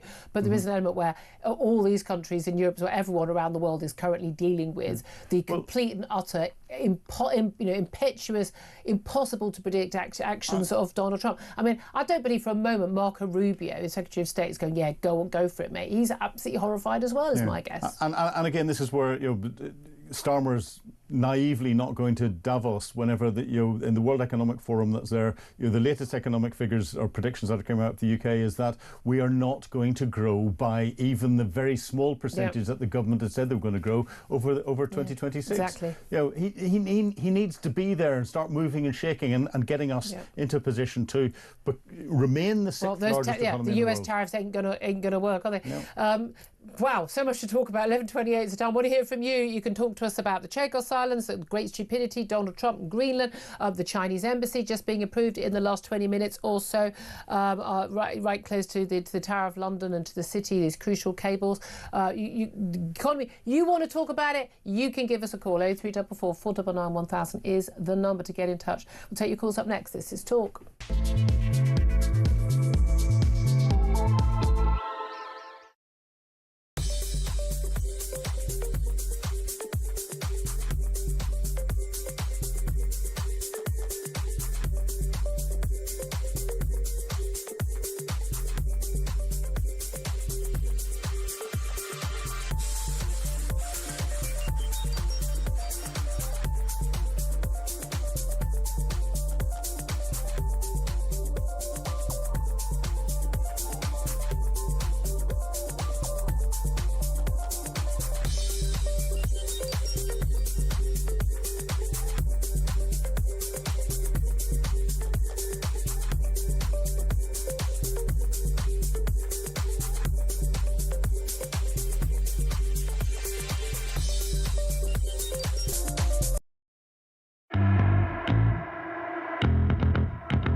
Across the UK, on DAB+, on YouTube, on your mobile, and on your side. This is Talk. Good morning, welcome back to the show. 11:30 is the time. So much to talk about that breaking news. As always, running a little bit too late, but we are going to be talking actually to a former advisor to both Clinton and Bush administrations about what he makes of all of these big stories. And we're also going to be talking to an award-winning teacher about that consultation on a social media ban for under 16s, Australia style. First up there, let's get to your calls. 0344 499 1000. Elliot is in Bushy, wants to give us a very quick response to what we've just heard, that the Chinese embassy, mega embassy in the centre of London, is getting basically government approval. Elliot, what do you make of that decision? Well, I am quaking, Julia. I cannot believe it. If I had my way, Julia, I would take this awful man and I would put him and all his rotten mob on trial. For what? For betraying this country and being traitors to our community. He must be mad. He must be mad. Why do you think he's doing it? I mean, do you think he's secretly, a Chinese or a Russian agent? Or I mean, what's the explanation? Okay, I'll tell you why. Because I think he's not right in the head. My father used to certify people as a medical practitioner who are less crazy. He has no idea. The Chinese, the Iranians, these awful autocracies look at the long term. Yeah. He's purely looking at tomorrow. Yeah, they don't even look like 5, 10, 20 years. They play generations. I always think our politicians just entirely live on a 24-hour news cycle, and that's why we can't compete with them. I agree with you. And if I may add just one more thing, which is terribly important. Not only has he betrayed this country, and I would put him in court for being a betrayer. We worry, who will be the next leader? It'll be just the same, if not worse. He's betrayed this country. Yep. He's betrayed the British community, and now I'm going to put my head on the block and I'm going to say it. He's betrayed the Jewish community in this country. I agree with you. His own wife, I believe, is Jewish. Yep. She has relatives in Israel. What a disgrace to his own family. It's just, I am so fuming, and everyone I speak to, whatever their ethnicity, whatever their career background, wherever they come from, they all say the same thing. The man is totally deranged, as are all his front bench and all this nonsense. Elliot, not a happy man. I think a lot of people are coming up. I'm not going to diagnose him with a mental health problem. I think a lot of the policies are insane. I'll agree with you on that. But yeah, I think he has. I think he's betrayed our country. I definitely think he's betrayed British Jews. Absolutely. And betraying British Jews, he betrays the whole of the British people, because I'm sorry, the British people, are I don't even like the word tolerant, because that means you're putting up with. But the British people are welcoming and on the side of people who are being betrayed like that. Elliot, thank you for that. Stephen's on the line. Stephen is in Lincolnshire. Stephen, you want to talk about, so much to talk about today, but the Chagos Islands. The Chagos Islands, yeah, what a disgrace to give those away and pay the benefits of billions out, which could be better spent on the UK. Yeah, again, we haven't got the money for this, we haven't got the money for that, but we have got the money to pay Mauritius to take something away from us that we already own. Yes, but if Trump tariffed the UK over that potential, then of course Starmer would back down, would be billions in credit for us to use on the UK. There is. Do you think that Donald Trump finally waking up to this? Because I'm sorry, the White House, the State Department have signed off on this before. Do you think him waking up on this, and maybe if they, the Americans basically get angry about the Chinese embassy, that actually this could put the kibosh on both plans? I think there's good potential for him to tariff Starmer on the disposal of the Chagos. It will be a win-win for the US and the UK, because the potential for the incurred and future costs of losing the base and the Chagos, and the potential for billions in credit back to the UK. Yeah, absolutely. Also, we think we leased the Hong Kong, didn't we, for 100 years, and giving that back to China. How'd that work out for everybody as we were giving the Chagos Islands back? Stephen, thank you very much. I'm going to have to go straight to a break. But before we do, time now to find out how you could be in with a chance of winning a trip of a lifetime to San Francisco. Talk is giving away flights, a 3-night stay at a 4-star Intercontinental Hotel, and £2,500 in spending money, plus tickets to the Super Bowl to top it all off. So listen to find out how you can enter. For your chance to win, text TALK to 83338. Text costs £2.50 plus your standard network rate. Or call 0343 418 7260. Lines close 22nd January 2026, 4 p.m. That's when you'll need to answer your phone if it rings. 18 plus, UK residents only. This is a network promotion. Full T's and C's at TalkSport.com. So for your chance to win, text TALK to 83338 now. You do not want to miss out on that trip of a lifetime. Very good luck to you. We'll take a quick break. Up next, going to be talking to a former advisor in the White House about what the hell is going on. This is Talk.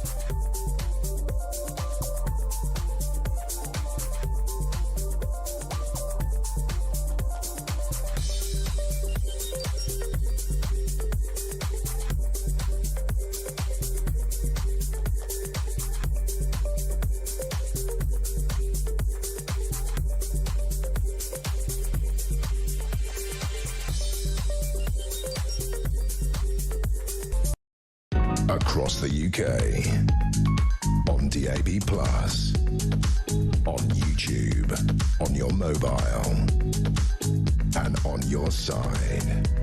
This is Talk. Very good morning. Welcome back to the show. What a rip-roaring show. If you missed anything of it, do go to my YouTube page, Julia Hartley-Brewer Show. Hear what we've been having to say about Chagos Islands, Greenland, you name it, Tammy Badenoch, Reform. It's only 11:37. I'm exhausted. And here's the thing: it's only the 20th of January, and we've already got more news than we needed for the whole year. Oh yeah, it's also only 1 year in to Donald Trump's second term in office, inaugurated just 1 year ago today. Oh, it's going to be a bumpy ride. Buckle up, everybody. Let's talk to one man who knows all about it. Steve Gill is a former advisor to both Bush Senior and the Clinton administrations. A good morning to you, Steve. Good morning, Julia. Good to be with you. Steve, where do I start? Now, you and I have come to blows a few times lately. I think you're rather too much of a Trump supporter, whatever he does, whatever he says. I'm going to start with, if you've just heard the breaking news in the last half an hour about the British government overriding a local council, local planning concerns, a Chinese mega embassy in the heart of London, next to vital communication cables into the city, next to the Tower of London, a major site here in London. We understand the Americans aren't too happy about this, but I mean, what do you make of this decision?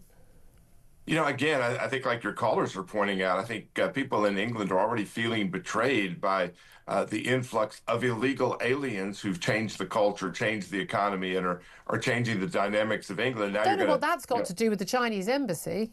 Well, again, if you're losing the culture in your country to others, why not go ahead and let the Chinese have their piece of the pie as well? I think people are upset, and I think rightly so. And I think Starmer is holding off the council elections around England because he sees the discredit that he has among voters, and he keeps pushing off votes because he knows how they will go. Oh, if he thought he was going to win those votes and he wasn't going to come third or fourth, he would absolutely be holding those. Let's also talk about the Chagos Islands, because in a number of posts that Donald Trump has posted on his on Air Force One flight to Davos, he accused Keir Starmer of giving away, in his words, the Chagos Islands for no reason whatsoever in an act of what he called great stupidity. This is what I don't understand, is as he only just found out about this, because the White House and the State Department have basically been asked about this repeatedly, they've signed off on it already. Well, and again, as your callers have pointed out, it's not giving it away. You're paying them to take it, which is even more insane. And I'd love to be a used car salesman with Keir Starmer walking into the lot. Ka-ching. And I would warn Starmer that, while President Trump is getting the, federal credit card warmed up to buy Greenland, maybe see if he can kick in some to buy Alberta, Canada, he's going to look around and say, hey, by the way, what would it take to buy the Chagos Islands? What are they selling this thing for? Well, maybe we'll throw in some money and we'll take that on. Change it to Mauricio Laga or something like that. Diego Trumpia. I mean, but it does seem bizarre that, and interesting, Nigel Farage, a big Trump ally, our Reform UK leader here, he said, thank goodness Trump has vetoed the surrender of the Chagos Islands. I don't know if that is a veto, but obviously they're leasing those Diego Garcia, that military base. But he's also said the Americans have woken up to the fact they were lied to. They were told the UK had no choice but to surrender the Chagos Islands. This was simply not true. And now they are angry with us. But I mean, there was never any requirement on the British government to give these islands to Mauritius. They certainly have never owned the islands. This ICJ, the International Court of Justice, had no legal demand on us, and we had no reason to do it. So would an American veto stop it happening, do you think? President Trump is playing, like that game Risk all over the world of putting buttons here and there to try and impose his will. So I think that he could certainly have an impact on whether or not it moves forward. My concern, Julia, is that President Trump, and again, I think these are international issues that deserve attention. As you said, why is he just now waking up to the Chagos Islands deal?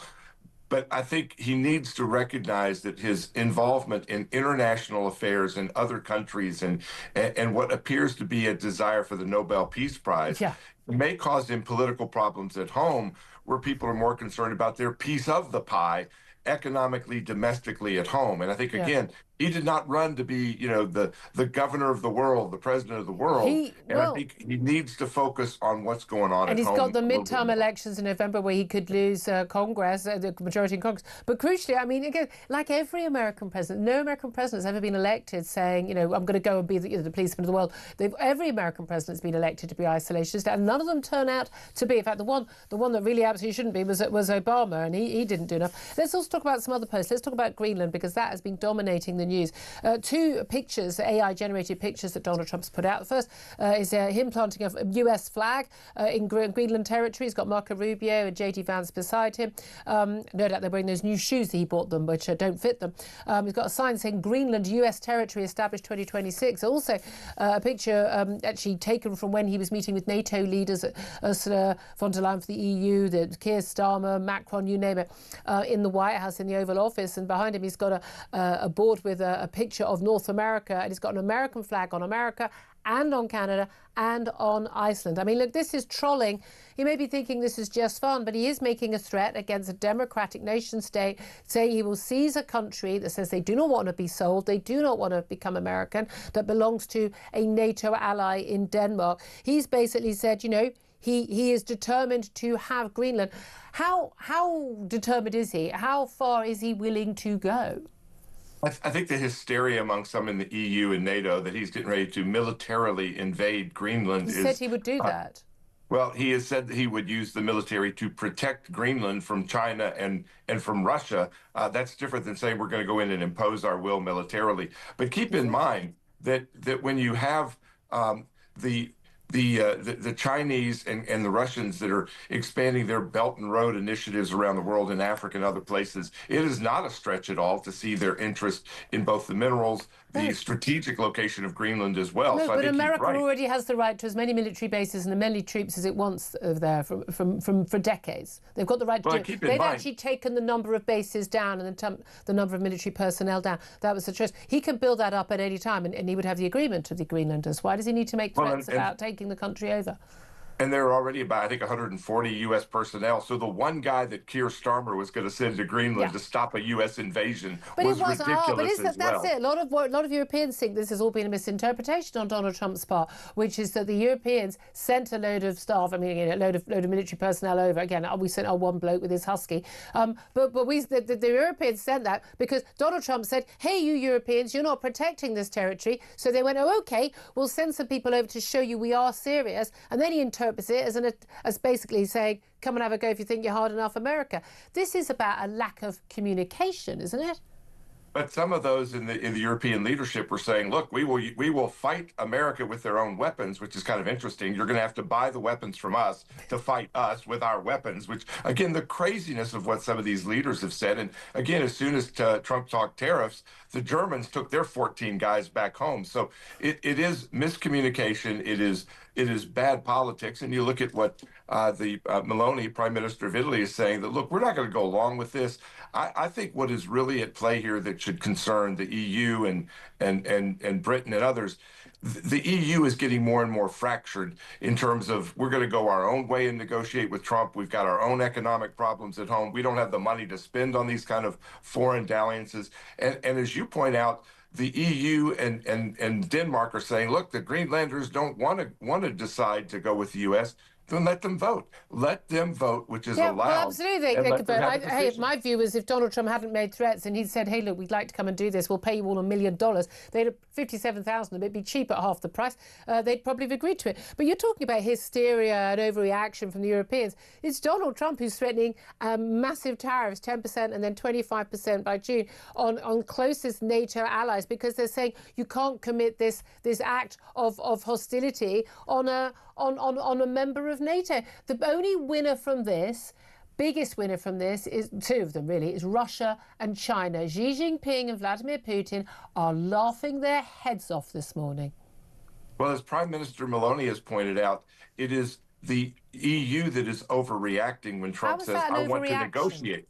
Because he was talking about negotiating, and as she's pointing out, so you put a gun to someone's head and say you want to negotiate, and people say, like, we're going to make you take the gun away. That's all. You put a bow and arrow to his head, you know, which is what the equivalent of our forces are compared to his gun. That's not overreaction. Nobody seriously believes that Trump has ever intended, and he has even said, I don't mean military invasion to take Greenland. So they're the ones that are overreacting. He repeatedly said he would do that. Isn't this all down to him being, big man baby and is upset he didn't get the Nobel Peace Prize. And in that leaked letter with the Norwegian Prime Minister, he blames the Norwegian government, you know, and in fact it's got nothing to do with them. It's the Nobel Committee. But basically, if he'd been given his Nobel Peace Prize, which, by the way, I think he deserved, then all of this would have not happened. I don't think that's the case. I think he sees Greenland as strategic. Again, I think he looks, whether it's now late to the game, seeing that the Mauritius Islands, that Chagos, that China and Russia, you and I have disagreed about Ukraine. Thank God they don't speak, the Inuits in Greenland don't speak Chinese or Russia, or they'd have an argument that they should take over China, should take over Greenland.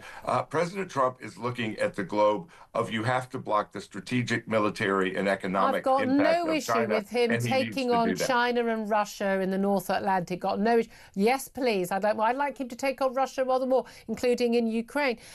What do you make of the decision to publish that message from President Macron to President Trump? I mean, I don't think it's a good idea for him to publish private messages, calling him my friend, suggesting they have dinner, they have a G7 meeting. What do you think the likelihood is Donald Trump will agree after Davos that he's already in Europe, heading to Paris, having a G7 meeting to try and thrash some of this out in person? Trump likes to meet personally with world leaders, and the smart ones realize that a good personal relationship with Trump is the best way to move forward. Okay. I think they'll end up having a meeting. Trump is always willing to meet with people who have an adverse opinion to his, so I think eventually they'll meet. But keep in mind, Trump has no respect for Starmer, Macron, or Merz. Their poll numbers, their economic situation in their home countries are dire. Yeah, but have you seen Donald Trump's poll numbers? Yeah, his poll numbers are doing great in the U.S. and as the economy continues to improve. They are not doing great. The economy is improving. Don't believe the New York Times. The economy is no. I'm just looking at the poll. The polling doesn't have a bias on that. The polling is showing. Look at what the economy has done in 1 year, Julia. From where we were with Biden, inflation, the cost of energy and gasoline, the cost of everything has dramatically plummeted, and the impact. Well, he wants to put tariffs up, and the tariffs will put the cost of lots of goods up. Steve, we'll have to leave it there. Time's against us. I think we've actually managed to, not come to blows this time. That's a good start. Former advice to both Bush Senior and the Clinton administration. Thank you. Quick response from Philip Ingram to all of that. Yeah, I think we're getting into the wordsmithing, and he was trying to argue that the wordsmithing out of Donald Trump isn't as strong as people are interpreting it as. Military take Greenland if necessary. He did, but I think we're now getting in the right level of discussion, and the sensationalism of a lot of the headlines that are coming out are pushing everyone thinking in a way that there's no logic to Donald Trump doing it from us. Absolutely not. That level of strength. Well, it's coming up to 11:50. We're going to take a quick break. Then we're going to talk about something back at home. Will there be a social media ban for under 16s? The government has decided they want to not wait for, as they said they would do, another U-turn, for the Australian ban on under 16s seeing social media to see how that plays out, how it works, if at all. They've said they're now going to open a consultation on this issue, mainly because due to backbench demand. Does the Prime Minister have any ideas of his own? The answer is definitely no to that. We're going to be talking to award-winning teacher Stephen James about that up next. This is Talk.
UK. On DAB+, on YouTube, on your mobile, and on your side. This is Talk. This is Talk, the home of common sense with me, Julia Hartley-Brewer. Not much common sense in the world right now, but is there enough common sense online? Well, enough from parents as well, who really struggle to keep their kids away from, well, not just social media, doom scrolling and infinity scrolling, but also just not doing other things that they should be doing when they're on social media. But the government has opened a consultation on whether or not there should be a ban on under-16s accessing social media. This has come after Australia instigated a ban just a month or two ago. Let's talk to Stephen James about this, an award-winning teacher. Good morning to you, Stephen. Hello, good morning, Julia. Thanks for joining us. I mean, the government had said they were going to wait and see how this Australia ban had played out, whether or not it even worked, you know, with lots of young people already, let's face it, they're more tech-savvy than government ministers and their own parents. They're able to get round these bans. We've had Ian Russell, the father of Molly Russell, who sadly took her life, I mean, tragically, after seeing, well, the algorithms sent her to more and more sites about self-harm and suicide. And he said, look, I don't want a ban on social media for under-16s because I think that will lead them to basically into much darker places on the dark web where we can't see what they're seeing or look at it. What do you make of this? Look, I think you're absolutely right to highlight the importance of the parents' voice in this, because ultimately they're immediately responsible for their children. They're the ones who buy the mobile phones, who pay for the contracts, who are there most of the time with their children to be able to have these discussions. Schools absolutely have a role, but as we've spoken about before, is there a place for mobile phones and access to kind of social media in school? Absolutely not. So in terms of banning in schools, yes, but an outright ban for all children, I don't think is the right thing to do. But we've already got, I mean, the vast majority of schools now do actually ban the use of mobile phones at all in school. And any school, if your school doesn't, I've said again to parents, they get your kid out of that school because the parent teacher doesn't got a clue what they're doing. Kids shouldn't have their phones in school. Put them in a locker, end off, don't touch it. Massive punishment if they do. I don't understand why people find that difficult. But the main problem is what a lot of kids are seeing at home. I mean, these kids, turning up at school absolutely exhausted because they've been sitting there scrolling till 3 a.m, worrying about likes on Instagram, girls putting far too sexualised pictures on, some really nasty stuff that people are seeing. Is taking them off social media the answer? Because, let's face it, a lot of parents haven't got a clue what their kids are doing on their phones and wouldn't know how to stop them even if they did. Well, absolutely. We need to start with teaching judgment and actually respecting children for, they are young adults. They are coming into this world. No, they're not. They're kids. Some of them are, as they're approaching 16, they are starting to mature and they are starting to find out about the world. See, what you're creating is a cliff edge at 16 if you ban it. But we do that with alcohol and cigarettes and sex. I mean, we have lots.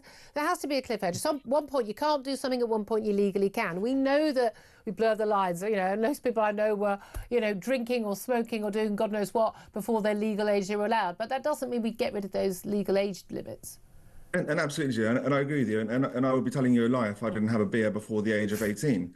And I'm sure you might be as well. So quite a lot before then. What I'm more advocating is, teaching children to be responsible, respectful. Wisdom does not come as soon as you turn 16. So you have to, as parents, as schools, as society, to help bring up your children, that kind of collective parenting. No, we do. But not every parent does their job. A lot of schools aren't doing their job. And there's a lot of really horrific stuff online. There's horrific stuff that kids are seeing. Forget social media, the stuff they're wasting their time, sitting there on YouTube looking at, silly stunts, copying those stunts, or they're seeing horrific pornography and the like. I mean, I don't know what the answer is, and I worry about the civil liberty implications for adults, and like who's a child and who's an adult, and how do you prove that, and people's identity. There's loads of issues there, but we cannot just sit there and go, it's absolutely fine to kids to spend their entire sodding lives looking at these mad worlds that are on social media. Is it down? What about the tech companies? What about not having a ban, but tech companies being much stricter? Like, a kid can go into a pub with their parent, but they're not allowed to order alcohol. So they can be on social media, but they're not allowed to do X, Y, or Z. Yeah, and I think that is absolutely right. And you're helping bring up your children then digitally, which is the right thing to do. And in terms of Apple, have a really great thing where our family is kind of pulled together into one kind of login, and I can make sure that screen time is turned off at 6 o'clock in the evening, and they can't go on any of these apps. I can approve apps. I can say you can only spend 10 minutes on this app. That's great. These things are great, but it's down to the parent to educate themselves. I don't think most parents know that thing's even an option. And at the same time, why are we buying children mobile phones at that age? It's bonkers in my view. Because well, I mean, I didn't give my daughter. She had a brick one, in year 6 because she was walking to school on her own, and again, fell into that madness of I need to know if she's alive. She's going to die on the way to school. Not nonsense stuff. My parents were letting me walk to school at the age of 6. Couldn't care less. Not an issue. That was the norm in the 70s. But I do think a lot of parents think they haven't got a clue what's going on their kids' phones. So they also they buy their kids' phones because if their kid is the only kid without a phone, and their kid's the only kid not on social media, their kid is left out. But just because lots of parents don't have a clue, does that give us the right to ban everything for all children? Well, we do that with alcohol, we do that with cigarettes. But I also get very worried about the state intervening and bringing up my children and telling me, I don't want Keir Starmer, parenting from Downing Street, my daughter. Very interesting. Very interesting. So, Stephen, I know we're going to talk to you about this again. We'll see this story as it keeps on moving. Award-winning teacher Stephen James, thank you for that. What did you say to that, Philip? I don't want Keir Starmer parenting my kid. Well, I think the underlying bit that comes out here is that parents are not very good at parenting. A lot of them. Yeah, but even good parents are really struggling with tech and social media. Look, genuinely, my mum will call and say, I can't do this on my phone. And I'll say, call my daughter. She'll know what to do. But the trouble she'll sort it. But the trouble is, because tech is advancing so fast, if parents don't try and keep up with what's going on, they don't understand the real threats that are out there, and they don't understand the pressures that are on kids. Most parents have no idea what the kids are. I've talked to parents in my daughter's school. Literally, you have no idea what porn is like these days. And this is where I do support an age limit coming in for access to social media, in the same way that there should be an age limit. There is one at 13 now. To alcohol and vapes and all the rest of it. Does the age limit stop people vaping earlier than that? No, you just walk past a local school and you see all the kids out there vaping away. I think it will stop a lot. But it'll stop a lot, but it'll also give parents that hook to go, I need to have a look at this and just check and see. Yeah. That's a start. I'm still in two minds on this because I think the risks of it being, well, if you prove you're young, to prove you're an adult, not 16-year-old or 15-year-old, where they're going to have more interference in adults' lives. So I think it's a very difficult easier balance. for the groomers then to get and manipulate. Very difficult balance. I'd love to hear your thoughts on that. Lots of international affairs still to talk about as well. Coming up, we're going to be talking to Mason Gifford, a former British volunteer fighter in both Syria and Ukraine. He's put his money where his mouth is, and we're going to find out what he makes of all these international affairs. So much more coming up, including Brand Beckham has just exploded. This is Talk.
across the UK. On DAB+, on YouTube, on your mobile, and on your side. This is Talk.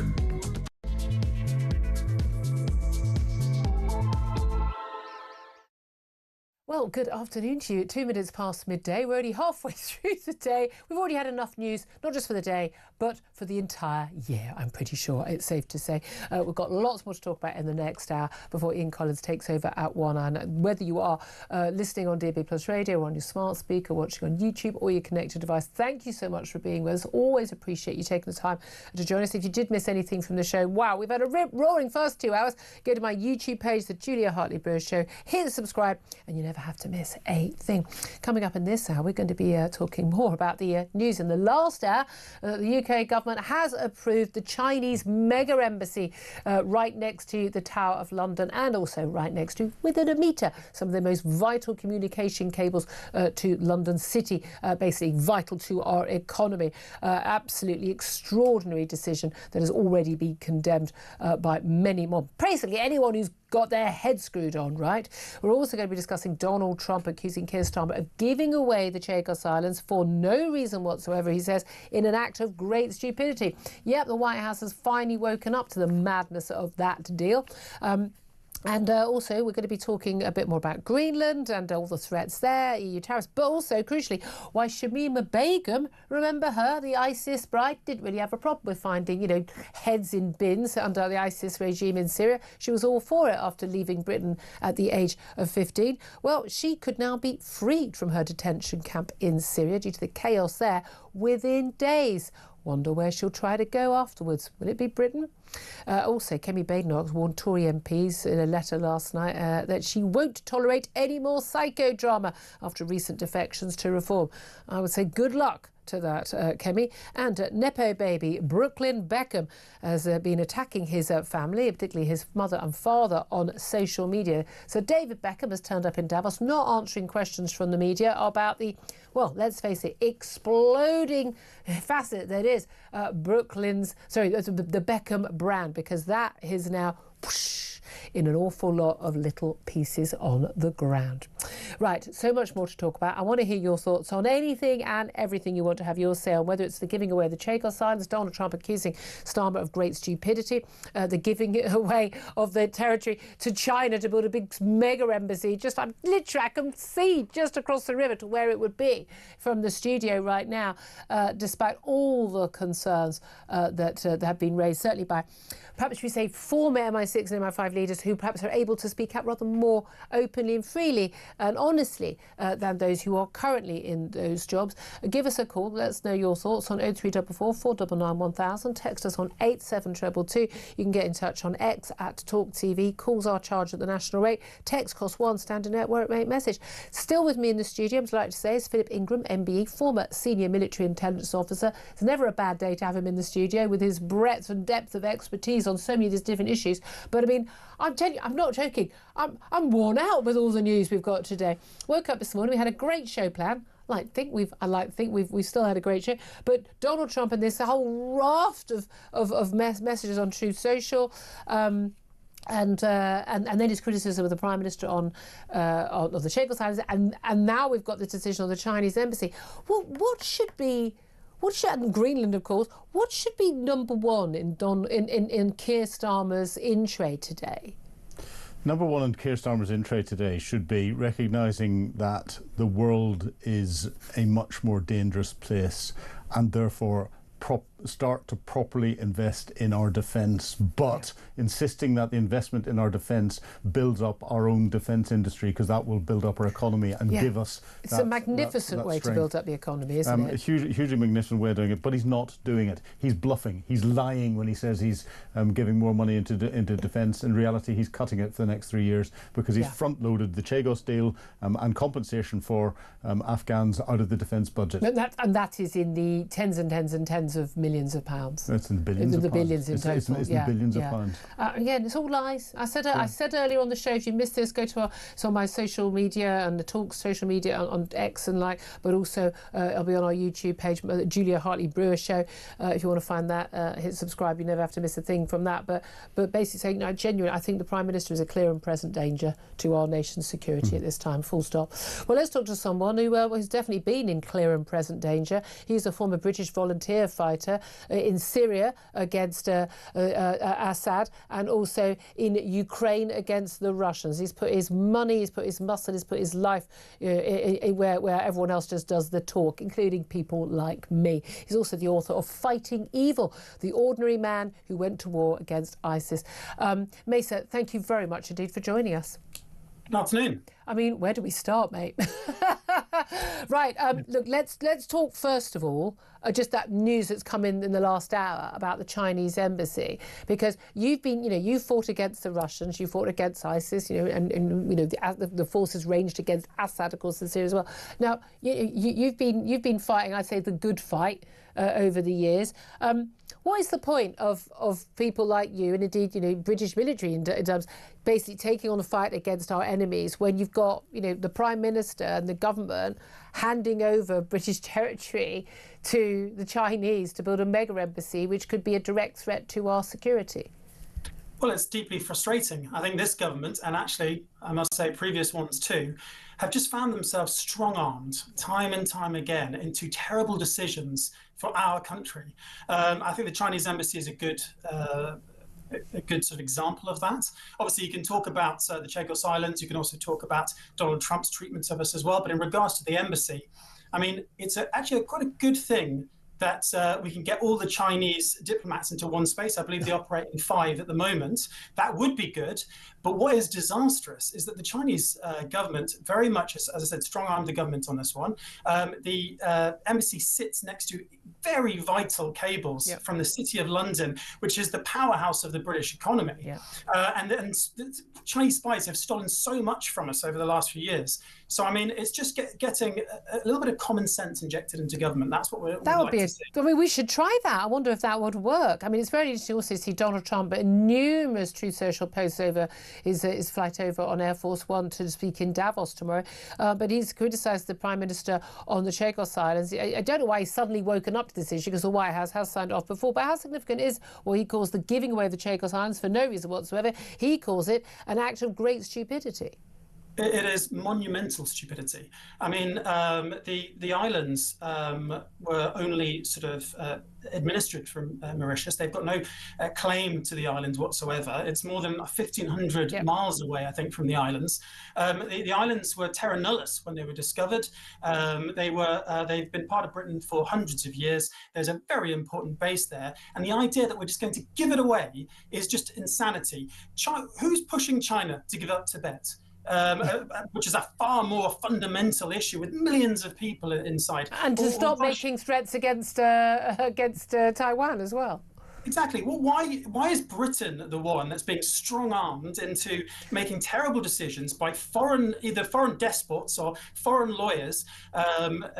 It's just absolutely insane. There's so much more to talk about on this, but it's go on for hours. Oh no, exactly. I must go actually just back to Chinese embassy. Interestingly, just to get people up to date. That announcement was only in the last hour. MI5, according to a letter just been published to the Home Secretary and the Foreign Secretary, MI5 has warned that it is not realistic, in their words, not realistic to expect to be able wholly to eliminate each and every potential risk linked to China's new London embassy. This is signed by the Director General of MI5, Sir Ken McCullum, in a joint letter with GCHQ's director, and a letter to the Home Secretary and the Foreign Secretary. So they're not going to eliminate each and every potential risk. Well, of course, there are always going to be risks, but we're going to increase the risk of that at a time when we're giving away the Chagos Islands to a country has no right to them, no legal right to them, and we're going to pay them for the privilege, and they're under the thumb of the Chinese. I mean, Xi Jinping is having a very, very good day today, isn't he? Well, we're being laughed at by the world's most dangerous people. The world is entering a very chaotic period with Russia on the warpath, China threatening Taiwan. The spread of democracy is not the norm around the world. Now, can I stop you there? Very... This is something that people do not understand in this world. About a third of the countries of the world, a third of the population of the world lives under a sort of functioning democracy, and the rest of them don't. So many in the West are so absolutely convinced, well, you know, if there's a vote in the UN or if this or that happens, you know, the rule of law and democracies, and that there are a few bad actors and everyone else is living this wonderful free life. Democracy is not the norm in human existence, never has been, I fear never will be. And it's in decline. It's under attack. And if we want democracy to take root and to expand and to grow and to see Western civilization prosper into the next century, we have to fight for it. We can't just sit back and be strong-armed into terrible decisions, whether it's giving away territory or whether it's building super embassies. China sort of accused us of sort of bad faith acting and sort of said, oh, it's going to affect our future relationship. Rubbish. But they've redacted parts of the embassy. We don't even know what they're building under the ground. I think we've got a good idea. But you talked about the chaos from Russia and China, obviously Russian invasion of Ukraine, the threats from China and what they've been doing, their long-term policy, building up their own security. I mean, again, the amount they're spending on defence, what is it, 8% of their huge GDP? You know, we're at 2.3%. I mean, that tells you everything you need to know. But lots of chaos right now is coming about as a result of a democratically elected leader of one of our closest allies, and that is Donald Trump. His threats over Greenland, we've just had a former White House advisor, a big fan of Donald Trump, saying, look, oh, you know, he's never said he would invade militarily. I mean, yes, he has. He's made it very clear that's not off the table. We've got threats of tariffs to other NATO countries, including the UK, if we don't basically say, yes, you can have Greenland. What do you make of those threats, and what do you make of the chances of the likes of, you know, Macron's tried to have a G7 this Thursday after Davos?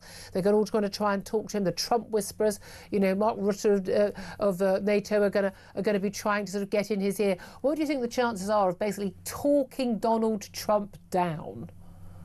Well, I think we're going to have to come up with a deal. I mean, we're between a rock and a hard place at the moment. The economy is not doing that well, and the idea of long-term tariffs could push us into recession. Yet, at the same time, this is a matter of principle and also our security and our relationship with Europe. So at the end of the day, hopefully a deal will be done. I have mooted with friends the idea of sort of sovereign bases, just like we have in Cyprus, the idea of actually ceding some of the bases to America permanently, and also including them into any future sort of exploitation of the resources of the island. But I mean, that's going to have to come in negotiation. I think Donald Trump at the moment is acting like a mini Caesar or a wannabe Caesar, and it's really straining the relationship, which is by far the most important one we have. So we have to get this right. And there's a very big importance to somewhere that's very close to your heart, which is Ukraine, in terms of the Europeans getting it right, because there's not just a concern of tariffs, which would affect our economies, and by the way, make things more expensive for America. It's already facing a massive cost of living crisis, so not for Donald Trump. I mean, this doesn't make sense on any basis, what he's doing, but this ongoing sort of underlying threat that he will pull help for Ukraine. The Europeans have been spending far more than twice as much as America's ever on Ukraine, and currently, you know, he's willing to sell us arms, sell the Europeans arms, which they then give to Ukraine. Absolutely vital in keeping up that war effort. We've had some deals on, financing the Ukrainian government for the next few years. How concerned are you that a fallout between Europe and America will actually lead to a lack of help for Ukraine and Ukraine falling to the Russians? Well, it's very worrying. I mean, Donald Trump has pulled almost entirely America's funding to Ukraine. It now sells weapons to Ukraine with European funds. Their intelligence is critical to the defense of Ukraine. It's something that is almost free for America to provide. It's insane that he would even want to remove it. So I think he's just trying to strong-arm Europe. The real challenge here is that Donald Trump, hopefully, really has actually woken us up to the stark reality of the world, that we have lived in complete isolation and ignorance for many, many years, in complete naivety, that we need to start standing up for ourselves. We need to start investing in the military, we need to start investing in the security services, and we need to start taking a very robust view on the world and start asserting our national interest in the same way that the United States does. Because if we don't, we will continue to decline, and how that will impact us is there'll be less money, we'll be less secure, and our country will slowly decline. Yeah, I mean, that's the thing. You know, Denmark, he's quite right. He's saying Denmark and Europe can't defend Greenland against the threat from China or Russia, or indeed from America. We're not unable to defend so far, you know, Ukraine on our own and fight back against Russia. And again, that mixed signal that was being given before the invasion of Russia, it tells you everything. Invasion by Russia, sorry. Let's turn to the Middle East just briefly as well, though, because of course you did also fight with against ISIS and in Syria.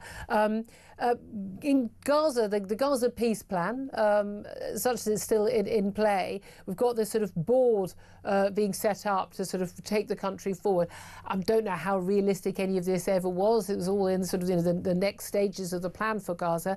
But we know that Tony Blair has now been offered a place on that board, but also Donald Trump's offering one to Vladimir Putin. What do you make of that? Well, I think it shows how unserious Donald Trump is in many ways. He's both incredibly serious, we have to take him seriously, yet also incredibly unserious himself. He views the world through the narrow prism of a property developer, as a billionaire New Yorker. He doesn't have any foreign affairs experience. He's made some catastrophic mistakes, both in his term now and also in his past one, not only in Ukraine by abandoning the Ukrainians, but also right now when he's abandoning the Kurds. His strong-arming of allies while completely kowtowing and bowing and scraping and completely succumbing to the whims of foreign adversaries. He tried to muscle China into a bad deal, and they just turned off the tap, and he came straight back to the negotiating table. Maybe the Europeans should learn from this. We should start standing up for ourselves just a little bit more. But the trouble is, we're in a weak position only because we've had decades of terrible politicians making all the wrong decisions. Yep. And it's just about time that we injected a little bit of common sense. We start investing in ourselves and becoming much more assertive on the world stage. This is sort of like, so, you know, living in a home with no, you know, proper locks on the doors or locks on the windows, not being very casual about it. A burglar breaks in and just takes one thing. At that point, you should go, do you know what? We've had a little wake-up call. Maybe we should start having a bit more security. Let's talk about the security against some of our own, former citizens. Shamima Begum, a British schoolgirl, left the East End, went off to go and join ISIS as one of the ISIS brides. I don't think life has been too kind to her, even when she was an ISIS bride, but she, by all accounts, wasn't too kind to other women there who breached certain Islamic codes. She's shown no remorse until she had the possibility of coming back to Britain, when she suddenly started to say, oh, it was all terrible, her life.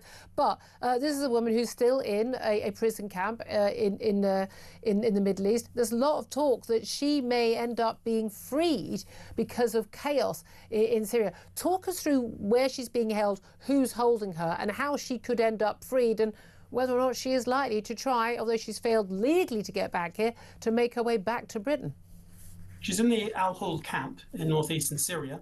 At the moment, there is an ongoing campaign by the Damascus government to attack what was the SDF, or the SDF is largely collapsed now. It's really becoming about the Kurds again in northeastern Syria. And there's been fighting. Obviously, Raqqa has been retaken by the government, which, if I'm honest, is actually a good thing. It's good the Arab areas return to the central government. But you can't do this at the barrel of a gun. Yeah. Thing has to be done by consent. Build confidence in people. The forces are pushing through Shadadi now. Unfortunately, ISIS prisoners were released just yesterday. Some have been recaptured, but there are tens of thousands. Are they deliberately being released, or in the chaos they're able to escape? There's two sides to this story. There's the central government has been accused of releasing them. They've accused the SDF of releasing them. Others are saying they've escaped naturally. But the most important thing here is that they wouldn't have escaped if the central government hadn't been on the attack. It's due to the chaos. But there's been this concern for many years that some of those prisoners, even more dangerous people than Shamima Begum, would be freed in this sort of civil war. If she does get freed, she has had her British passport taken away. She herself had reneged on her British citizenship. She doesn't have another. I think she's got some grandparents in one country, but she was a British citizen. Do you think she'll try and make it back to Britain? Well, if you look at the past evidence of how the central government, the HTS and other groups have dealt with ISIS prisoners of British descent, I forget the name of one in particular case, they've just let them go. Yep. So there's one particular case where a British guy who was fighting in Raqqa, Islamic State fighter, he came in, they arrested him for like a month or two, they let him go, and he disappeared, we don't know where he is anymore. Great. Now, there are tens of thousands of ISIS prisoners. If they were to get out, they will just disappear.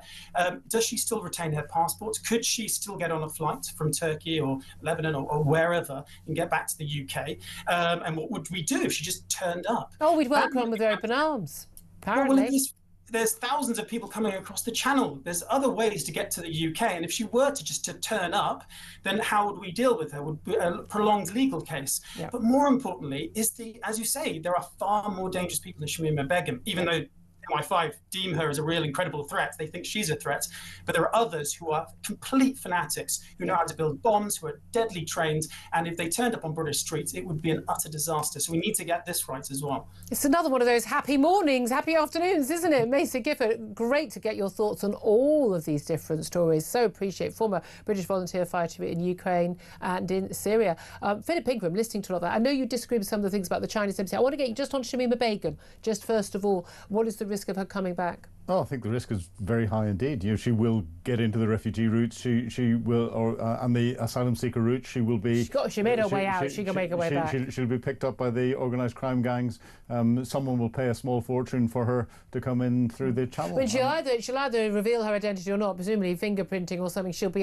They'll identify. Once they do, we're not going to get rid. We're not going to. We can't send her anywhere. Where are we going to send her? She won't do it until she gets into this country, and if she gets away with not revealing her identity, she'll wander around, do what she wants to do. And she will be a danger. These people are massively radicalised. 100%. And I think one of the things I agree completely with what Mesa was saying there is what we're suffering from at the moment from our government is a lack of nationalism. We need to focus on ourselves first and foremost. Yes, and that's the job of a government. Look at everything through the lens of, is it in the national interest? And that's not happening. No, absolutely not. I don't even know where to start with all these stories. Let's get to your calls in just a couple of moments. Give us a call, 0344 499 1000. I say that, the board is full, but keep those calls coming in, and we'll get to some calls in just a couple of moments. 0344 499 1000. Your thoughts on all of the big stories of the day, very, very welcome. As I say, I'll talk about what I want to talk about, but you get to decide what you want to talk about. This is Talk.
Across the UK, on DAB+, on YouTube, on your mobile, and on your side. This is Talk.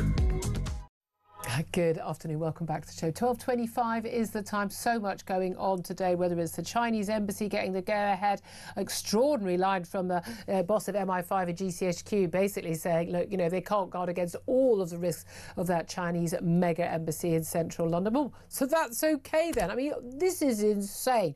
We're also, of course, the Donald Trump quite rightly calling out the Prime Minister over the great stupidity of giving away the Chagos Islands, again, putting us at risk and costing us a load of money. I mean, we are just in mad territory. And as I said a little bit earlier on the show, I do believe that basically at this point, Keir Starmer is a clear and present danger to our country's security. Full stop. Let's talk to you. Get your thoughts on all the big stories. 0344 499 1000 is the number to call. Peter is in Dorset. And Peter, you want to talk about that news on the Chinese embassy. What do you want to say? Good afternoon to you. My love. I'm afraid it isn't just stupidity with Starmer. It's stupidity coated with malignancy. Oh. The situation is that why on earth were the Chagos Islands sold? Yep. Why are we even having an embassy which has been totally overruled with overruling the council? Yep. Why has that happened? Why is Starmer keep running to China? Why is the Foreign Secretary going to follow him? Yeah.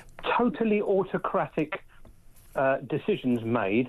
I would say that even Labour voters who voted in the last election, I would say even them, there's only a handful of them who would even vote for Labour now, the way it is. And we are in an there is a sinister, behind a curtain situation with Starmer and the Chinese. We're not being told about it. As far as I'm concerned, I reckon this is MI5able. But this is absolutely... There's definitely something going on. I think there's a lot of talk about Lord Herm, the Attorney General, and I mean, again, just in terms of why on earth he seems to think that these things are all upset. I mean, Keir Starmer clearly does his bidding. Look, just as I genuinely, everyone I've spoken to who knows what they're talking about thinks that Donald Trump is in some way basically compromised by the Russians, and I don't mean dodgy dealings with prostitutes in Moscow hotels. Far more serious than that. And I'm sorry, and I don't. It's not Trump derangement syndrome. You sometimes simply cannot explain any action that takes place from Donald Trump any other way. But also, Keir Starmer, some of his actions. I would say the same with George Osborne when he was Chancellor of the Exchequer as well. David Cameron. I think a lot of the time it's misplaced. Misunderstanding of how world affairs work. A lot of it's just incompetence. A lot of it is some completely sort of left-wing mad view of the world and how it works. And a lot of it, frankly, is about money. And I'm sorry. I just think I agree with you. I think there's just something very sinister about this. Absolutely. I've actually been on your show probably a year or so ago already, saying not your show, on Talk, saying something very, very similar. You know, one only has to be reasonably intelligent and look between the lines. It doesn't take rocket science to see what's going on here. And on top of everything else, you know what? Europe are in danger from what Starmer's doing as well. He is putting everybody in danger. What are even the Europeans tolerating Starmer for? I have absolutely no idea. And what is also quite extraordinary, which I have never had in my lifetime, is how the government, the Prime Minister, can be slagged off in the way that they are all the time, every day. Somebody is slagging them off. I've never heard the amount of disrespect towards a government, in a Western government, in my entire life. Absolutely. I really appreciate your call, Peter. Thank you very much indeed. Let's turn our attention to, it's only a matter of time, wasn't it? Georgina in London. Good afternoon to you, Georgina. You want to have your say on this decision to approve the Chinese embassy, even though MI5 and the GCHQ are basically saying, well, we can't eliminate every risk related to this decision. What do you make of it all? Well, this is more than a risk. I think that Keir Starmer and Harmer should be brought before the court for treason against our country. It's not often that I'm lost for words, Julia. Wait a minute, the Tories sold the Chinese this land and they approved that sale and they knew it was for an embassy. Yes, they did. And that, honestly, I'm sick to the stomach with the whole business. Like I said, it's not often I'm lost for words, but hearing that this government has given consent to a Chinese mega embassy to be allowed within the bosom of our capital city has made my blood run cold. Keir Starmer is the British equivalent of Nero. He's watching Britain and its people and its economy burn. And the most terrifying aspect, Julia, is that he thinks that in doing what he's doing, he's appeasing and palling it up with China. You can't pal it up with these people. Exactly. By doing this, all he's done is hand our country and its people over to China on a plate. He has invited the enemy within yet again, not content with the enemy of illegal migration, the enemy of Palestinian refugees after the recognition of a Palestinian state, and taking upon himself to give away sovereign territory and making us pay for the privilege. But he's now welcoming China, a recognised enemy of Britain, who can now infiltrate and sabotage our very infrastructure if they so desire. And he has done this when our country is at its weakest, weak in both defences and economically. Thanks to Starmer, we are the laughing stock of the Western world. We have the weakest and the most incompetent Prime Minister that we could ever have had. I'm convinced that he has a derangement of some sort for Britain. But this goes beyond incompetence now, Julia. He has now put our country and our people in direct danger from one of our arch nemesis. And I'm looking upon this as an act of treason against our country, our people, and our crown. Yeah. I mean, yeah, every word. I can certainly say Philip Ingram is sitting here absolutely saluting, cheering along. Georgina, thank you very much indeed. Yeah, it is an act of treason. There's no question at all about this. I mean, that's the most incompetent and useless Prime Minister. I mean, I'm going to raise you Emmanuel Macron. I don't know. They haven't even got. Have they got a Prime Minister this week? Who knows? Philip Ingram, just your response to these accusations of treachery and treason and malignancy. 100%. She got it spot on. You know, that was very eloquently put. Always is. It's Georgina. Come on. Starmer is not focused on the interests of this country, and we haven't been able to work out what interests he is focused on. And it's not going to be good when it comes out. It's not going to be good for him. But we need to stop him. I think mostly these people, again, they're just fools. But then they're being someone's behind them saying, "Well, you should be doing this." There's someone manipulating. It doesn't make sense. It literally doesn't make sense otherwise. Well, it's 12:33. We're going to take a very quick break, and then we're going to be talking to Sir Jacob Rees-Mogg. He's a former Conservative government minister. Lots to ask him. This is Talk.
Across the UK, on DAB+, on YouTube, on your mobile, and on your side. This is Talk. Very good afternoon. Welcome back to the show. 12:34 is the time now. Live from College Green outside Westminster, Sir Jacob Rees-Mogg, former Conservative government minister. A very, very good afternoon to you, Sir Jacob. Good afternoon. Thank you for having me on. Well, thank you for joining us. I must ask you, first of all, I mean, so much to talk about in terms of world affairs, but a lot of it actually does come back to Britain. The Chinese embassy in the East End of London basically said no, said the local authority, no, said the local people. The government has taken it on. They have now approved that mega embassy, despite the fact that MI5 and GCHQ directors have written to the Home Secretary, the Foreign Secretary, saying it is, quote, not realistic to expect to be able wholly to eliminate each and every potential risk, they say, linked to that new London embassy, close to important cables right next to the city. What do you make of that decision? Well, I think all embassies are inevitably a risk and are used for spying, and we probably use our embassies for spying too. So one shouldn't be too squeamish about the reality of diplomacy, but I think it is unconscionable to give permission to China for anything as long as Jimmy Lai is still in prison. Jimmy Lai is a British citizen who never had any Chinese citizenship, who is locked up in Hong Kong for exercising a right to free speech that China promised the people of Hong Kong would have for 50 years after we left in 1997. And I think it's really awful that the government's doing so little about Jimmy Lai whilst kowtowing to China in terms of planning permission. It's interesting that Jimmy Lai is not a priority as a British citizen, but apparently El Fattah was a priority as a dual Egyptian-British citizen who had been very, very open, I mean, all over social media about his hatred of Britain, of Jews, of anyone in the West, and wanting to kill us and our military and our police. But the Foreign Office spent an awful lot of time trying to get El Fattah out of prison in Egypt and brought back here to Britain, but not so much with a British national in Hong Kong who's simply fighting for freedom.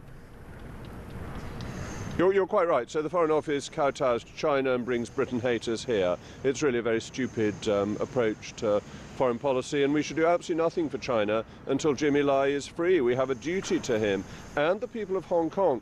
Hong Kong was handed over to China in a deal that the Chinese have broken, and we should not be dealing with them in an ordinary way unless they follow the joint declaration and the agreement that they made. Why do we? Because, you know, under previous Tory regimes, under, you know, David Cameron and George Osborne, they were quite happy to deal with China. I mean, literally, have a pint with Xi Jinping in the pub, get Huawei to run our 5G network, no questions at all. Because although I think this decision is an absolutely dire decision, I've got a funny feeling the Tories might have done the same if they were still in power. We've had a number of callers. They've talked about this being treachery, treason, motivated by stupidity and malignancy. Do you think any of that is true? Well, I think it depends on the Tories, to answer your first point, that Tom Tugendhat and Ian Duncan-Smith have both been sanctioned by China, both of them influential within the Conservative Party. There was the Cameron desire to have a new relationship with China, but I think that's been seen through. It's also worth bearing in mind that China has changed under Xi Jinping. It's gone back to a more Maoist style of government and a more hostile style of government to the West. Following Deng Xiaoping as opening up, China was becoming a country that it did make sense to deal with. And over the last 15 years, it's become quite clear that that isn't working anymore. Would the Conservatives have done the same? I very much hope not. Have some of your callers made some brilliant and eloquent points? Yes, indeed, I heard one or two of them whilst I was standing here earlier. Well, indeed, but worry. I mean, you could say the same, a lot of people would say, over the Chagos Islands. And although, again, the talks were carrying on under the Conservatives for a long time, they were kind of kicked into the long grass. And pretty much the top priority, apparently, in his intro when Keir Starmer came into office, at the behest of his Attorney General, Lord Hermer, who seems to have some bizarre sort of power over him, was to basically hand over the Chagos Islands to the Mauritians and pay them for the privilege of leasing back our own territory, including the Diego Garcia base. Donald Trump, it seems, has finally woken up, despite the White House previously agreeing to this, this madness, and says Keir Starmer, in a Truth Social post overnight, accused him of giving away the Chagos Islands, and he says his words, for no reason whatsoever, in what he called an act of great stupidity. Do you think that there is a possibility now of a US veto, and would that stop this from going ahead? Well, I would hope so, because obviously the US military base at Diego Garcia is very important to the United States. Again, this ties in with China, because Mauritius is a sycophant to China, gets money from China, sucks up to the Chinese state, and you would be giving sovereign control over Chagos to a Chinese acolyte, and that cannot be in the interest of Western security. It's a pity that Donald Trump hasn't concentrated more on Chagos and a bit less on Greenland, because Chagos seems to me to be an immediate present risk. eye-wateringly stupid policy. Not only are we giving something away that we own outright and getting it back on a less secure basis, but we're paying billions of pounds for the privilege, and there are conflicts of interest within the government. All sorts of Keir Starmer's legal friends seems to have been getting their snouts in the trough and getting fees for all of this. I'm very suspicious of what's been going on. I'm going to use that word suspicious. You mentioned Greenland there. Let's just touch briefly on the Greenland situation, because Donald Trump ain't backing down. He wants to go ahead with these tariffs that would hit the EU, well, a number of NATO, 7 NATO states and us. There's talk about, retaliatory tariffs from the EU as well. There's trade bazooka over the US tech companies. Lots of talk about, could there, there's meeting in Davos, could there be perhaps a G7 summit in Paris? It's what Macron has asked for in a message to Donald Trump, starting "my friend," which Donald Trump decided to post publicly. Do you think this can all be resolved without tariff war, without military invasion? Well, I'm sure it can be resolved without a military invasion. I don't think Donald Trump wants to go to war with NATO or with Denmark particularly. I mean, he'd obviously win the war if he went to it, but it would destroy any semblance of global ability to get things done if he did. It would be a wrecking ball to cooperation between states. It's a useful reminder that Donald Trump is the President of the United States and wants to make America great again. He doesn't care about anyone else. True. And I want leaders in this country who want to make Britain great again and put our interests first. I think we should learn from Trump, and we should be more certain about our own interests rather than always putting the interests of foreign nations first. I think a lot of my audience would be agreeing with that. So which is the leader who will make Britain great again? Is it Kemi Badenoch, the current Conservative leader, or is it Nigel Farage, the Reform leader? Well, it's a very good question. I want the right to unite, and I think we should go into an election with a coupon, and then whichever one of them had the most members of Parliament should become Prime Minister. So vote for your party that you want, whether it's the Conservatives or Reform, and give them the biggest clout in any deal. But if there isn't a majority for one of those, overall majority for one of those parties, that there is already an agreement from the electorate, effectively, who voted for them, they will accept there will be some sort of coalition. There's almost no ideological difference between the Conservative Party and Reform. It's very hard to point to anything other than minor policy differentials between Kemi Badenoch and Nigel Farage. And one or two things that Nigel did disagree on, he's now changed his mind about. So he's no longer in favour of proportional representation and so forth. So, no party is doing well in the polls. Working together. Jacob, you know perfectly well, no party that's doing well in the polls is ever in favour of PR, and neither is any party that gets into office. That's literally the whole thing. It's about having a voting system that helps you. Indeed. You're remarkably cynical today. I am very cynical today. Have you seen the news today? What do you make of Kemi Badenoch after 3 defections? Okay, one a former minister, you would have served with him in office, Nadeem Zahawi, one a shadow cabinet member, the shadow justice secretary, as was Robert Jenrick, and then also shadow foreign office minister as well, Andrew Rossendale. Moving over, Kemi Badenoch wrote to Tory MPs and spoke to them last night, warning them she will not tolerate any more psychodrama from shadow ministers, saying anyone who wants to undermine or destroy the party will be dealt with. Is that the best way to unite her troops at this time? I think tonally that Robert Jenrick's comments about Mel Stride and Priti Patel were inelegant, and I think tonally this type of letter is inelegant. It is not the way I would do it. Then I'm rather an admirer of Harold Macmillan's approach to public affairs. So when he lost his whole Treasury team, he said he was going to look at the broader Commonwealth horizon and ignore little local difficulties.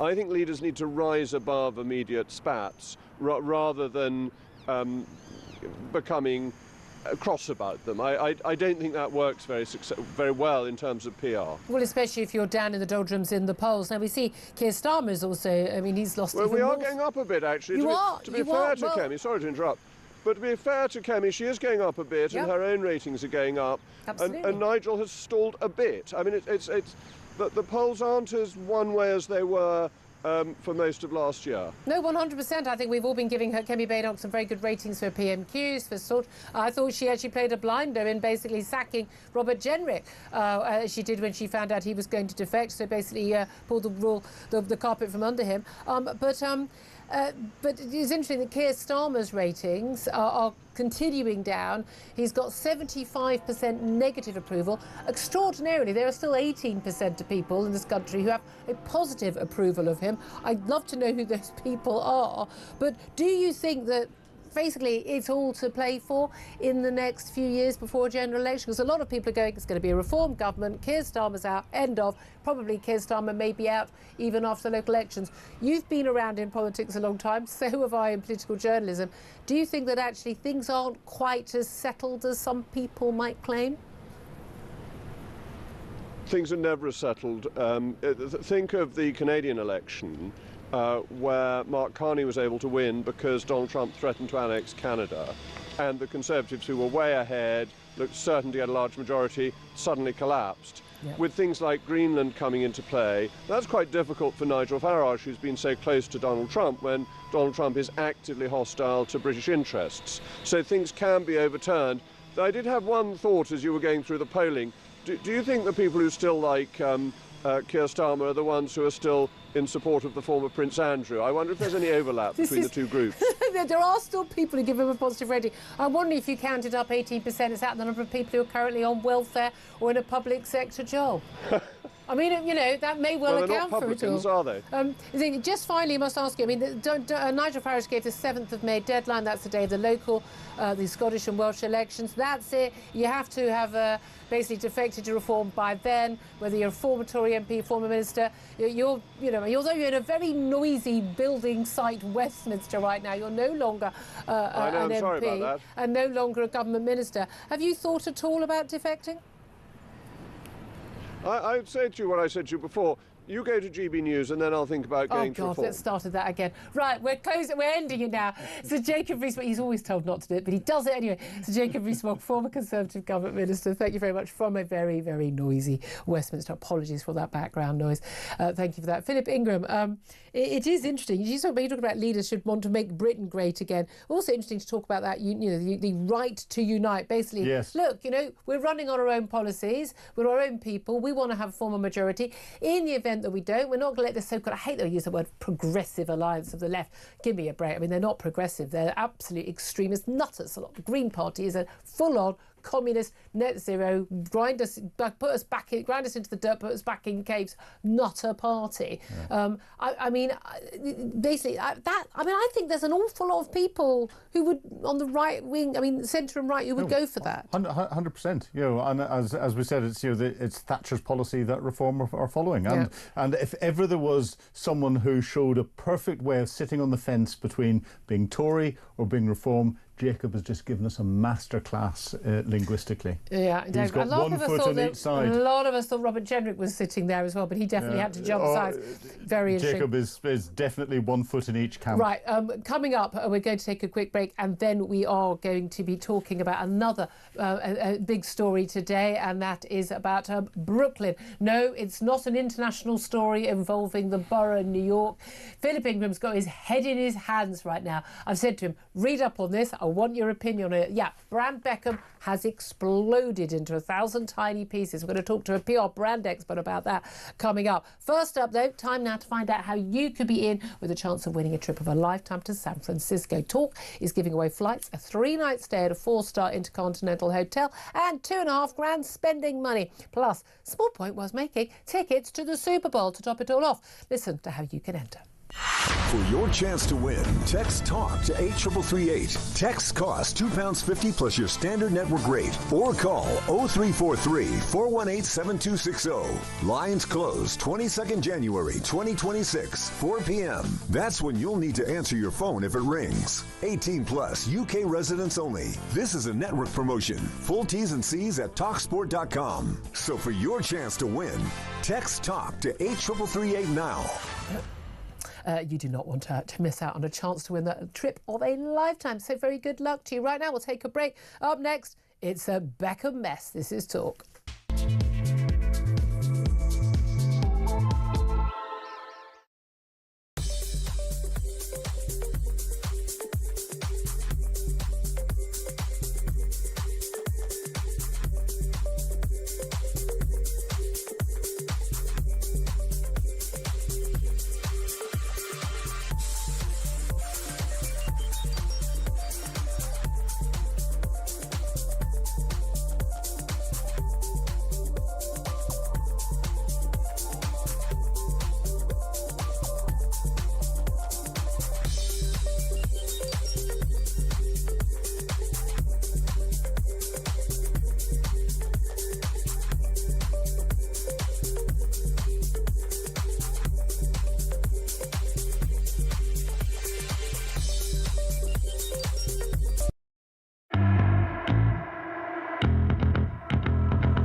the UK. On DAB+, on YouTube, on your mobile, and on your side. This is Talk. A very, very good afternoon. Just the last item on the show today. We're going to move away from international affairs, you know, and everything else going wrong in our country. We're going to be talking about what the hell is going wrong in the world of Beckham. You know, David Beckham, of course, Sir David Beckham now, former England captain, one of the sort of style icons, constantly in the news. His wife, one of the biggest pop stars on the planet at one point. Now, a big fashion designer, Victoria Beckham. They are constantly in the news. We see pictures of them with their families, with their beautiful children all the time. But we've been hearing a lot lately about a big feud between their eldest child and themselves and his wife. Well, I don't normally bother with any of these things. However, this is now a story that has exploded onto the front pages because the claims have been made by Brooklyn Peltz Beckham that actually Brown Beckham is all a lie and the entire facade is one big PR sham. So how big is the damage done? Well, let's talk to Ria Freeman. She's an author, PR and social media expert. A very good afternoon to you, Ria. Good afternoon to you. I have to say, I saw the story last night. This is the sort of story, again, my husband would like. Is it about sport? No, I'm not interested. Even he was going, wow, that's quite a big story. Now, I've got very little time for celebs who just put loads of pictures of their kids everywhere and they're, I'm just not interested. But we all know this family. They have been a part of my generation all my entire life. I've also got very little time for the old Nepo babies. Oh, Brooklyn Beckham's a chef. No, he's not. He's a little rich kid who's also married another little rich kid who's an heiress, a billionaire heiress. And I've got no interest. He hasn't done anything of any worth. But now he is very much front and centre. Tell my audience who perhaps have been focusing on other things, what it is he's actually done overnight. Well, I had a friend message me and said, have you seen this? And I thought, oh, yeah, it'll be some kind of slightly wet, oh, no, nothing to do with me. Not at all. There was a number of very detailed Instagram stories explaining really how Brooklyn is not being controlled anymore and explaining what it's like to be a Beckham from his point of view. Things to do with his wedding, things to do with his mother dancing with him at his wedding instead of his wife, to do with wedding dresses. Quite explosive, very damning, and there's no mixed messages in this language at all. No, I mean, a lot of us might go, oh, a dance or whatever. It was claimed it would ruin the first dance. It wasn't the first dance. There's a few, apparently, recollections may vary. But the crucial thing he did say, he's accused them, his parents, of controlling his life, causing him, abject anxiety, humiliating him, trying to ruin his marriage, claiming that his parents put Brand Beckham above all else while purporting to have a perfect family. He says, but I believe the truth always comes out. I mean, that is pretty damning stuff. And he's basically saying, look, I'm not being controlled by my new wife. A lot of people have been reading. This stuff's been all over social media, all over the newspapers for months now. There's been this big family rift and who's blocking who. And again, I think most of us with lives and families and jobs don't have time for all that stuff. But it's important to recognise just how big a brand Beckham is. I mean, there's two recent Netflix documentaries, huge on Netflix. When you want to win the World Cup, or you wheel out David Beckham to do your PR for you. This is a huge brand, isn't it? What's it worth? Oh gosh, a huge amount. I mean, millions and millions and millions. You're right. It's a massive brand. Not only are they themselves a brand, is Victoria a brand and David a brand, but obviously with Victoria you've got the fashion line, you've got I think a beauty line as well. David's been involved in lots of different things and they have done an incredible job of building up their business empire and also now becoming a lot more relatable. Through the Netflix documentaries we get to see the personality, we get to see the kind of day-to-day. They've done an incredible job with building this brand. But it is all about family. It's about hard work. It's about fun. But family has always been a really core part of this. Yeah. And what Brooklyn said is poking quite a few holes in that. Well, indeed. Look, I mean, a lot of us who are perhaps more in the know than some people will have heard stories about all not being well in Brand Beckham and all not being quite as it seems. Look, we've had allegations, and does anyone doubt there's allegations of Rebecca Lewis about the affair David Beckham had? There are certainly some things that I've heard in my own local area about behaviour behaviour regarding should we say, when the children's local school at one point, which apparently have been repeated at many different occasions. I don't want to go into too many details, but it's not my business really. But there's a lot of people will say this brand has always been a sham. Now, they may or may not have a very, very happy marriage. Again, not my business, that's their marriage. Why should it bother me? But they sell themselves, they sell their brand, they have all this marketing, they get these Netflix deals, they can sell all these products, they can market themselves as the face of various different campaigns and brands because of that wholesome, perfect marriage, perfect children. This has exploded. This isn't just a bit of a family rift over a wedding. And a lot of people, come on, which family hasn't had a bit of a rift over a family wedding and an argument at a wedding? Give me a break. But there's clearly a lot more to this. And this is an elder son basically saying, I want out.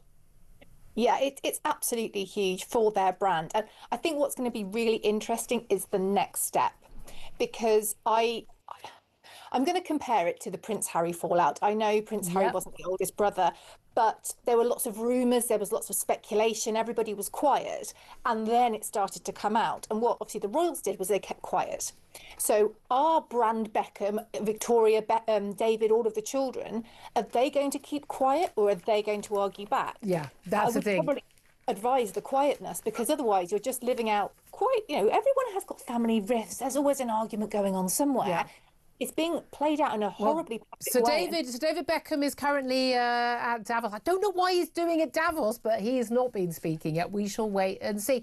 Author, PR and social media expert Ria Freeman. The whole way through that, I have to point out, Philip Ingram has had his head in his hands in horror. No, I'm going to make you talk about this. I want your opinion. Whose side are you on? Are you on the Nepo babies? Are you on brand Beckham? No, sir. This is ridiculous. A brand is all about generating clicks to keep the brand going. So you create different stories that create sensations for idiots to click on, and then you'll exploit them through advertising that gets in there idiots, and take their money from them. Who is interested? Only sad people are interested in this. I hate to tell you, millions and millions of people. Well, they are interested. They sell papers. That's why on the front page of papers. They make up the 18% who support Keir Starmer. That's all I can say, because it's really sad. I absolutely. I mean, again, I don't read all the ins and outs. I don't follow it. I don't know Instagram. I don't. Well, I think I am. I think I posted twice many years ago. But I love a little bit of celebrity shenanigans. Ian Collins, help me out here. Well, I normally hate celebrity shenanigans, and then I saw the bit where apparently Victoria grabbed him for the first dance. It wasn't the first dance, apparently. Well, that's what we read, though. Claimed, and then I thought, God, of all the Spice Girls to get, he got that one. I mean, wow. You'd want Scary, wouldn't you?